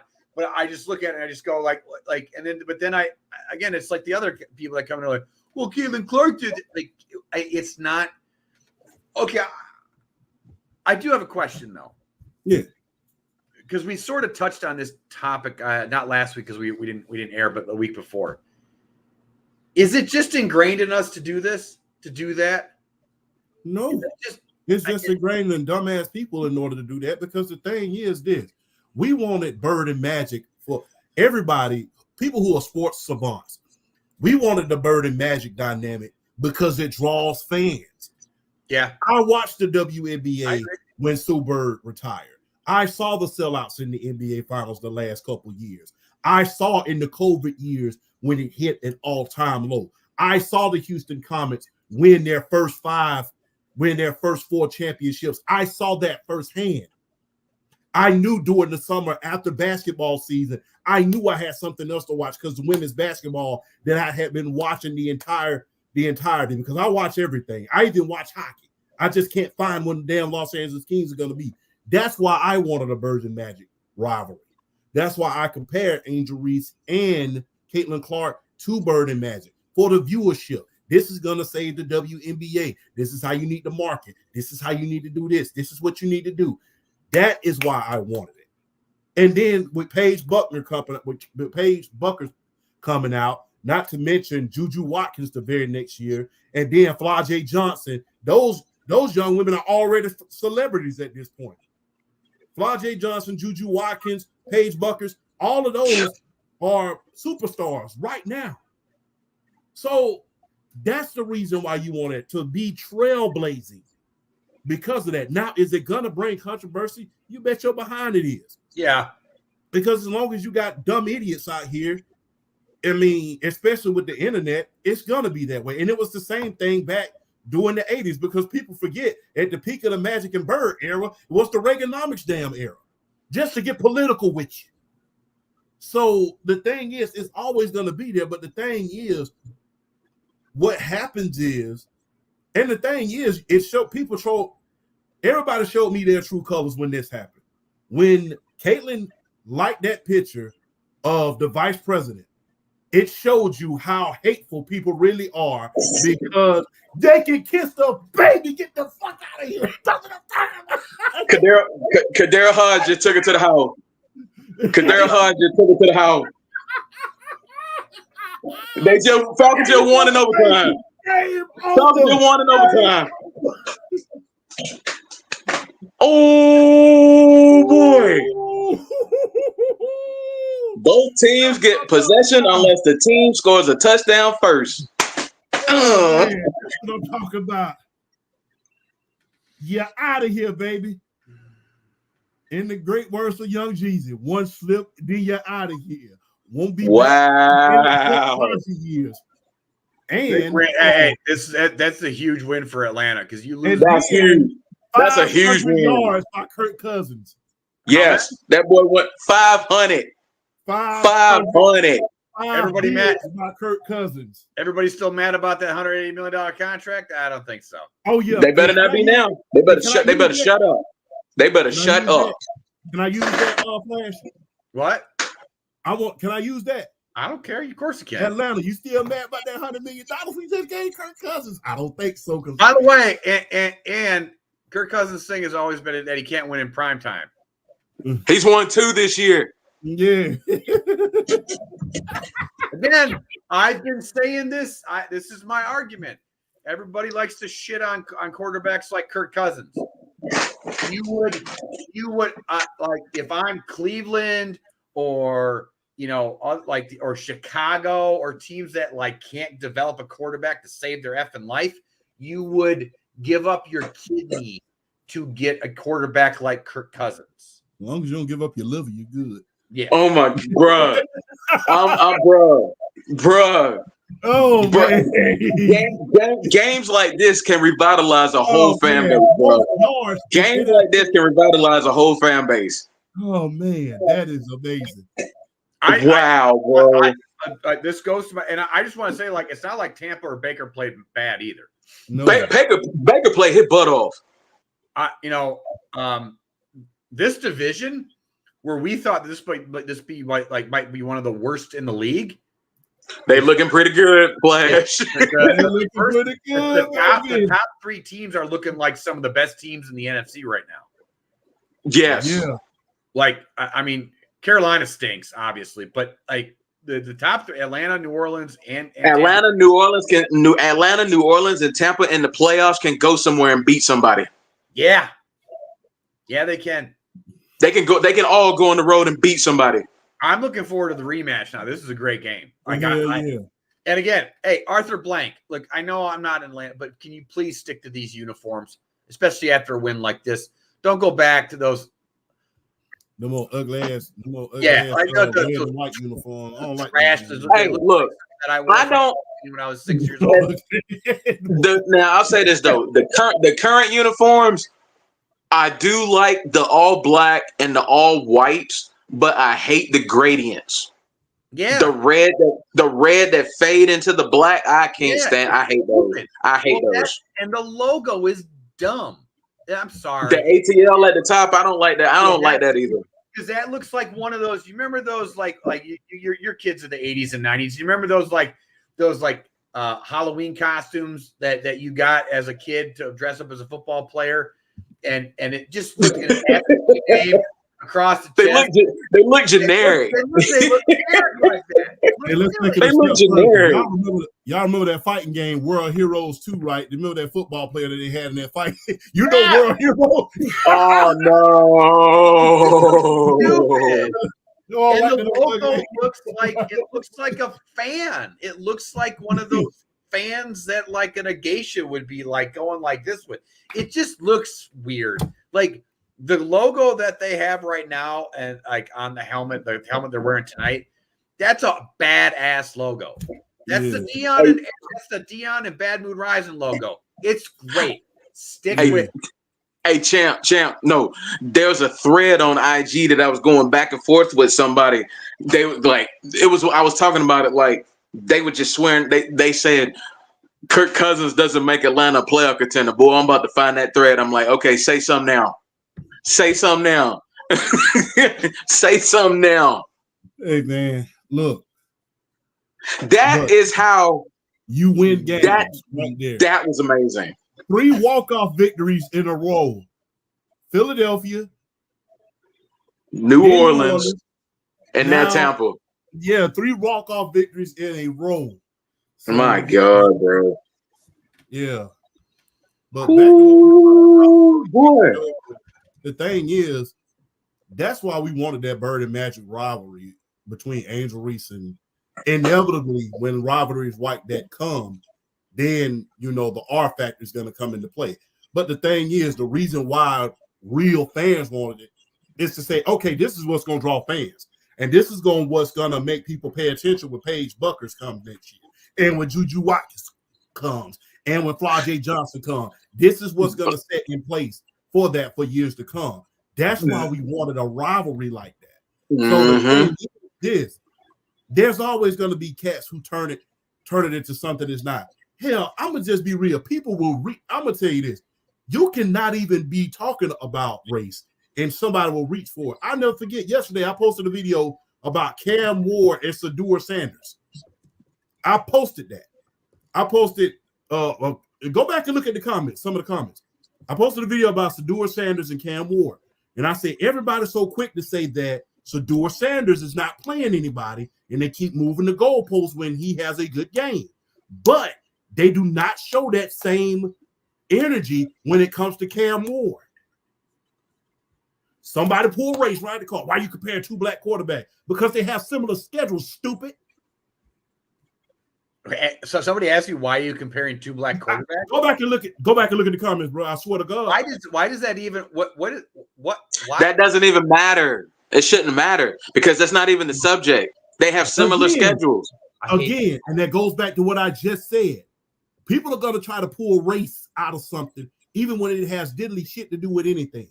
And I compared 2 black quarterbacks when I did that. And then people are gonna say, then one dude said, who paying you to try to shit on Cam to make sure to tell us he ain't that guy? I said, I never did. I said, who's he playing? I said simply put, who is he playing at this point in time? So people are gonna pull the race card out of their ass no matter what you put. Like I said, I compared 2 black quarterbacks and they still reach for it.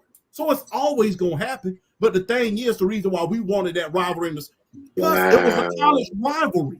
It was a college rivalry. LSU versus Caitlin Clark. Iowa versus Angel Reese. And guess what? I think people are missing this factor. Caitlin Clark's coming out party wasn't even against Angel Reese. No, God, no. It was against South Carolina. Yeah. Who only lost 1 game in the last 2 years. Mm-hmm. So the thing was, people want to talk about coming out parties. Guess what? That game with Angel Reese put her over the top because everybody was looking to see, is she gonna win? No, Angel Reese and the mighty LSU Tigers stopped her. Now this comes around. And then inevitably, in the race car, she should have showed more class than that. And that's another damn thing I can't stand is class policemen, because these are sports fans. This is sports. I never showed out and tried to talk my way when I was playing sports. I always, because I knew my dad whooped my ass. I'm just gonna be real. I never talked smack. I was always very, very humble. But the thing is, for the guys who didn't, I enjoyed it. If you can back it up, guess what? You ain't talking. But that's the reason why we wanted that Bird and Magic type of dynamic with Angel Reese and Larry Bird, and with Angel Reese and Caitlin Clark, because we knew that, guess what? This is the same type of thing that Magic and Bird had, and it elevated the NBA into the stratosphere that you have now. And now the thing is this. Now you're seeing women go to WNBA games. A lot of my homegirls who live in Atlanta, hey, we finna go watch Angel Reese play at the State Farm Center. Hey, we just watched Caitlin Clark last day. That's what you want to see. You want to be able to take a girl on a date or take your family to a WNBA game where it's a lot more fundamental basketball, and you can sit there and say, hey, I'm enjoying this. That's what you want. You want them to be able to charge you an arm and a leg for a luxury suite at a WNBA game. That's what you want. So that's what we wanted. The dynamic of this is going to be the springboard to start fans. We didn't want all of the other stuff. And like I said, a lot of these so-called fans showed their true colors the minute Caitlin Clark liked that picture of the vice president and Taylor Swift, and they came out and started bashing her about it. Okay, Because I guarantee you, if she would have liked a picture of the president, the former President Trump, they would have loved it. And it's quite ironic when it fits our narrative that we want to sit around here and praise it, but when it doesn't, we want to bash it. Because guess what? She's not a. I'm gonna say it like this, like they say about Joey Bosa. She's not allowed to have an opinion. Oh, it's shut up and dribble when I don't agree with your ass. But guess what? When I agree with you, oh, it's yeah. My problem with the whole thing. But I have the same problem. I have the same problem. I have that same problem too. But I had to raise my hand. Baseball breaking news: Terry Francona is the new manager of the Cincinnati Reds. How the fuck that happened? It happened. It just happened not too long ago. Damn. Wow. Okay. Damn. Man, anything else y'all want to add before we end off this show, man? Yeah, show tonight, man. Yeah, bad blood. Oh yeah, yeah. We do need to do bad blood. Yeah, bad blood, man. What match y'all looking forward to, man? Which match do you think I'm looking forward to? And no, it's not the one you think. CM Punk, Drew McIntyre is the one I'm looking forward to. Oh hell, I thought you were talking about Rhea Ripley. My bad. No. I think that's a sleeper because Liv Morgan has gotten much better with her in-ring work as of late. So that's a sleeper. CM Punk and Drew McIntyre, if they do this Hell in a Cell match right Saturday, is an automatic top 3 match of the year lock WWE wise. If they do this right, because in my opinion, it's the rivalry of the year. Like the only rivalry in professional wrestling that rivals it is Swerve and Hangman. Mm-hmm. It's the only one in terms of storytelling, in terms of just the brawls and the matches that they put on. Because I think the SummerSlam match was really good, and the strap match was better. Yeah. Now the strap match was better. Don't get me wrong, the strap match was better than the SummerSlam match. BRF, but okay. If they do CM Punk and Drew McIntyre right in this Hell in a Cell and just say gloves off, do your worst, that match could tear the house down. Yeah.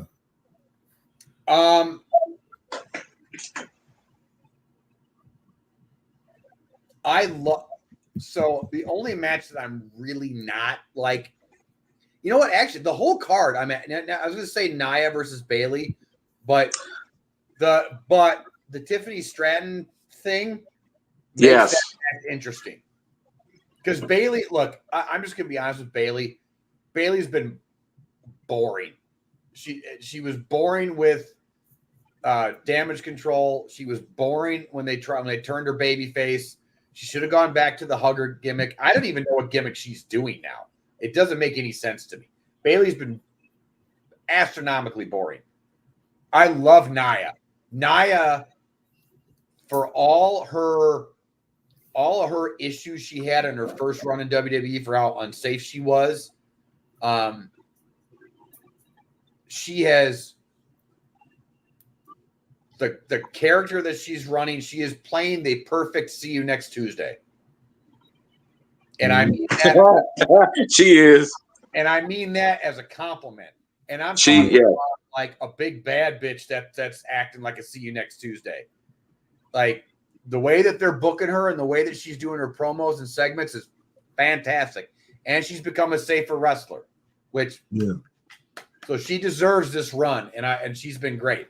And I think that the Tiffany Stratton, Nia Jax thing that we're going to see at some point is going to be awesome. I don't think it happens at Bad Blood, but watch out for Survivor Series. I think they're saving that cash in for a big pay-per-view. I am looking forward to CM Punk and Drew McIntyre, but I have a hard time picking between the main event, which is Cody and Roman versus the Bloodline. There's so many ways. Like, I don't think they'll do this, but don't discount the possible heel turn by Roman Reigns. I don't think it's going to happen. I don't think it's gonna. I don't think it's gonna. I see where you're coming from though. I don't think it's gonna happen. But something's got to happen with this. There's rumors that The Rock is coming back. I think he is. I think that's the only reason why they put this at the main event. That's what I'm seriously thinking is going to happen. Well, no, I think even without The Rock coming back, you have your two main. You have Cody and Roman. Those are your two main guys. Yeah. But still, that Punk and McIntyre should be the main event. I get it, but Cody and Roman are your two biggest draws. You put them in the main event. It just is what it is. I'm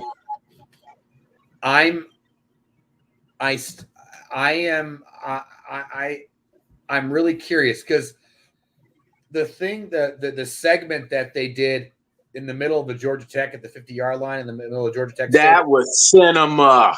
Beautiful, by the way. I was a little weird at first, and it took me a couple times watching it where I was like, okay, this is actually – because it's so different than anything the WWE's ever really done. I loved it. I did. I ended up liking it. But why is Roman showing up with an entourage? Because I feel like Roman, I think what they're trying to do with his character work is I think he still has that. But who's the entourage?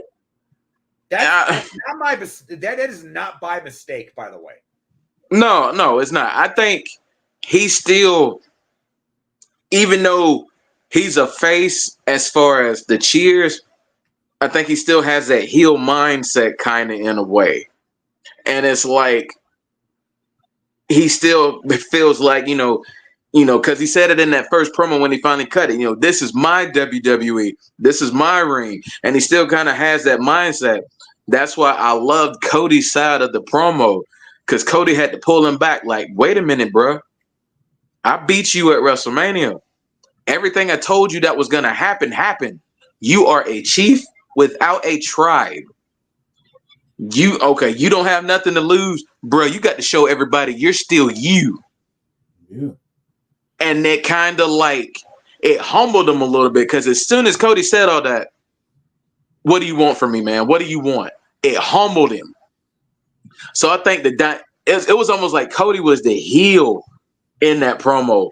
It almost like it sunk Roman because Roman had to damn, you know what? I don't want to agree with him, but he's right. Yeah. So it's like I love the idea of it being in Atlanta but being at Georgia Tech because that's Roman's alma mater. And I mean, Roman was talking about, this is my city, but then Cody's like, well, he's naming off landmark after landmark after landmark. Okay, yeah, you might have been here, but you went back to the beach. I live here. This is my home. I'm from here. Just say what you want. When Cody decides to turn up on his promos and it's time to cook an individual, Cody will cook an individual. That's why it was just the whole thing was just cinema. And I feel like Atlanta and this pay-per-view is just the perfect. If you're going to do a team up with these two, but yet still with the explosive dynamic between the two, you can't get better than doing it in Atlanta at this pay-per-view. I mean, it's the perfect spot for it. But I do still think The Rock is coming back. I think The Rock is coming back because he's been in Atlanta recently because he was doing some shooting or whatever. He's in Atlanta. So don't be shocked if you see him Saturday night. I also think that you have to make, if you don't turn Roman heel, you have to make Rock the real tribal chief that's been pulling the strings behind the scenes. Yeah, yes, sir. I agree. I think you got to do that. I think you got to do that. Ain't getting it. Yeah. My big prediction is I think Rhea wins the title, but I don't think it's clean. And I think the reason why is because I think the Wyatt Six interfere and cost Liv the title. And I also think the Wyatt Six interfere and cost Finn Balor the win against Damian Priest. And I think we're going to have a Wyatt 6 versus Judgment Day feud going forward. I agree with you that I don't think that match is going to be clean, but I have an entirely different way I think is going to happen. Okay. I think Liv retains. I want her to. Why am I getting this sense that I'm thinking Raquel Rodriguez is coming back? Oh, see, my original one was Alexa Bliss was coming back, but it would have been. But it would have been I think it's. I could see that too, but I think it's already been announced. She's not coming back till 2025. Right. I think that's already been announced. Now that could be a swerve. It could, but when you're dealing with somebody like her who's fresh off of a pregnancy and wants to get back in the ring and wants to, got to get back in the ring shape, I kind of see it. Well, the only reason why I started it is, did you see the segment with Liv and Dom and the doll in the background? Yes. They don't do shit by accident. They don't. I agree with that. So that made me go, and maybe she is going to be part of the Wyatt 6 then. Yeah. Well, hold on, y'all. I got to read that stat line for everybody. Kirk Cousins went 42 of 59 for 508 yards and 4 touchdowns. Yep. But I'll say this though: the reason why I think it's going to be Raquel Rodriguez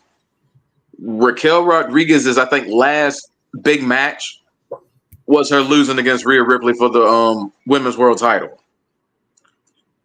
And you can kind of play that like Rhea was the one that put Raquel out. Raquel still has that relationship with Liv because they were the women's tag team champions. Raquel can come back as a heel, help Liv, and cost Rhea. Because if anybody recalls, the NXT rivalry between when she was Raquel Gonzalez and Rhea Ripley gave us one of the best last man, last woman standing matches we've had. If you watched NXT and you saw their last woman standing match, they beat the daylights out of each other. It's one of the better NXT matches I've seen. That's why I'm thinking Liv retains and it's Raquel Rodriguez coming back. Okay. All right. I was on the side of Liv retaining. I think Liv, you need the Judgment Day to have some type of gold. Mm-hmm. And I think that her being the little snot waffle that she's being, and with Dom and adding that title along with it, it just adds to it. It just, her running around saying she's the greatest of all time, and those two just getting all the heat with her having the title on her, it just makes that much better. Rhea doesn't need the title. She's not right. No, she doesn't. She is, even without that title, she is carrying that. She is the face of the women's division with or without that championship. Yeah, she doesn't need it. Liv still doesn't need it, but she needs it more. And you got to have a little bit of gold in that. You to have a gold in the faction, with the well, and when I mean they have the world tag team titles too, which they need to start defending. They do, but just to have the gold in general, the tag titles and the women's title, and again, it just adds to you got Liv just slobbering all over Dom, and it just works. It does. I have thoroughly enjoyed Liv's character work. I've thoroughly enjoyed her character work since she came back and just fully embraced this heel persona. I've thoroughly enjoyed this. And another thing I'll say, I think we fully validate the Judgment Day Saturday. I think Finn's beating Damian. Really? Yes, mm-hmm. I do. I think Finn, because here's my thing though. If Finn does not get this win, you don't bury him. But it's like, when do we ever take him serious again in the singles capacity? because I don't care what anybody says. Finn Balor is an excellent singles wrestler, and he's always been. It's time to start taking him seriously in a singles capacity again. You got to have him beat. You gotta have him beat Damian Priest this Saturday. Because I think they're gonna prolong the Terror Twins and the Judgment Day a little longer. Anyway, I think they're gonna get it to at maximum. They're gonna get it to the Royal Rumble. Hey, can't wait to see it. I actually think I say maximum. I'm realistically probably Survivor Series. I also think that the Judgment Day. I actually like this version of the Judgment Day way better than the original version. I like how they operate better. They operate like coyotes or wild dogs, and they come across like a heel faction way better than the original did, and that was kind of the problem that the original did. Damian wasn't heel enough, and we tried to do heel, it just wasn't working, and Rhea was too over, so it just didn't make any sense. It didn't feel right. These guys are like coyotes. It's like you swat a couple or wild dogs, you swat a couple away, and then three more just whoop, and just great. And I do think a Finn win establishes them a little bit more. Do you think both walk away, Liv and Finn? They both win? I think they both win. Okay. All right. I feel like you have to. I think you have to fully validate the Judgment Day here. You haven't validated them basically kicking Rhea and Damian to the curb. You ain't fully validated it yet. You gotta have them win Saturday. Yeah, you do. Yeah. Hey man, I just can't wait to see it, man. I can't either, man. I hated I couldn't get tickets, but boy, Peacock finna be on the TV Saturday. I'm telling you. It's time for me to buy another TV so I can so I can watch college football and all that at the same time. But I digress. Dude, we got a lot of stuff on Saturday. We got Bad Blood. We got UFC. We got that's why I need more than one TV in the house. I wish you guys lived up here. I'd have you guys over at my house, my bar, for a big old party on Saturday. Hey, man, you know what? Hey, we got to make that happen one day next year. Yes. We gotta make the face-to-face collab eventually. We gotta make this a reality. We gotta do it. Yeah. Hopefully I'll be smaller by the time y'all see me in person, but I digress. Same here. I would like to be. I probably won't, but it don't matter. I would just love to see y'all brothers face to face, and we can do this for sure. Well, look, let's end the show on this note, man. I'm ending the show on this note. Normally we'll introduce each other, but we've already introduced each other all the time. They know it from the tickers on the bottom of the screen. I want to send a huge shout out to the state of Georgia and North Carolina and South Carolina. All of you guys that were affected by the hurricane, our thoughts and prayers are with you. We got a piece of that down here in Georgia on my side. I know BRF got a piece of it. Yes, I did. We were fortunate enough not to get all of it. For those of y'all who got the blunt force of it, we love you guys. Our thoughts and prayers are with you. We send our support.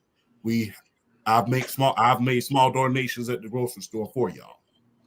We thank y'all and shout out. Look, I'm gonna go off on a limb on this. It might not be too popular, but shout out to all of the civil service members who are helping those people as well. Shout out to the National Guard, my old unit, the 178. Shout out to all of those guys who are helping these people while this hurricane crisis is occurring. Because without you, the community don't go. So thank y'all for all that y'all do for the community. We appreciate it. On that note, we're going to end the show on, hey, the big three is here and here to stay. Shout out to Georgia. We salute you. Hey, and not only that, last word, FILA. Forever. I love Atlanta. Holla.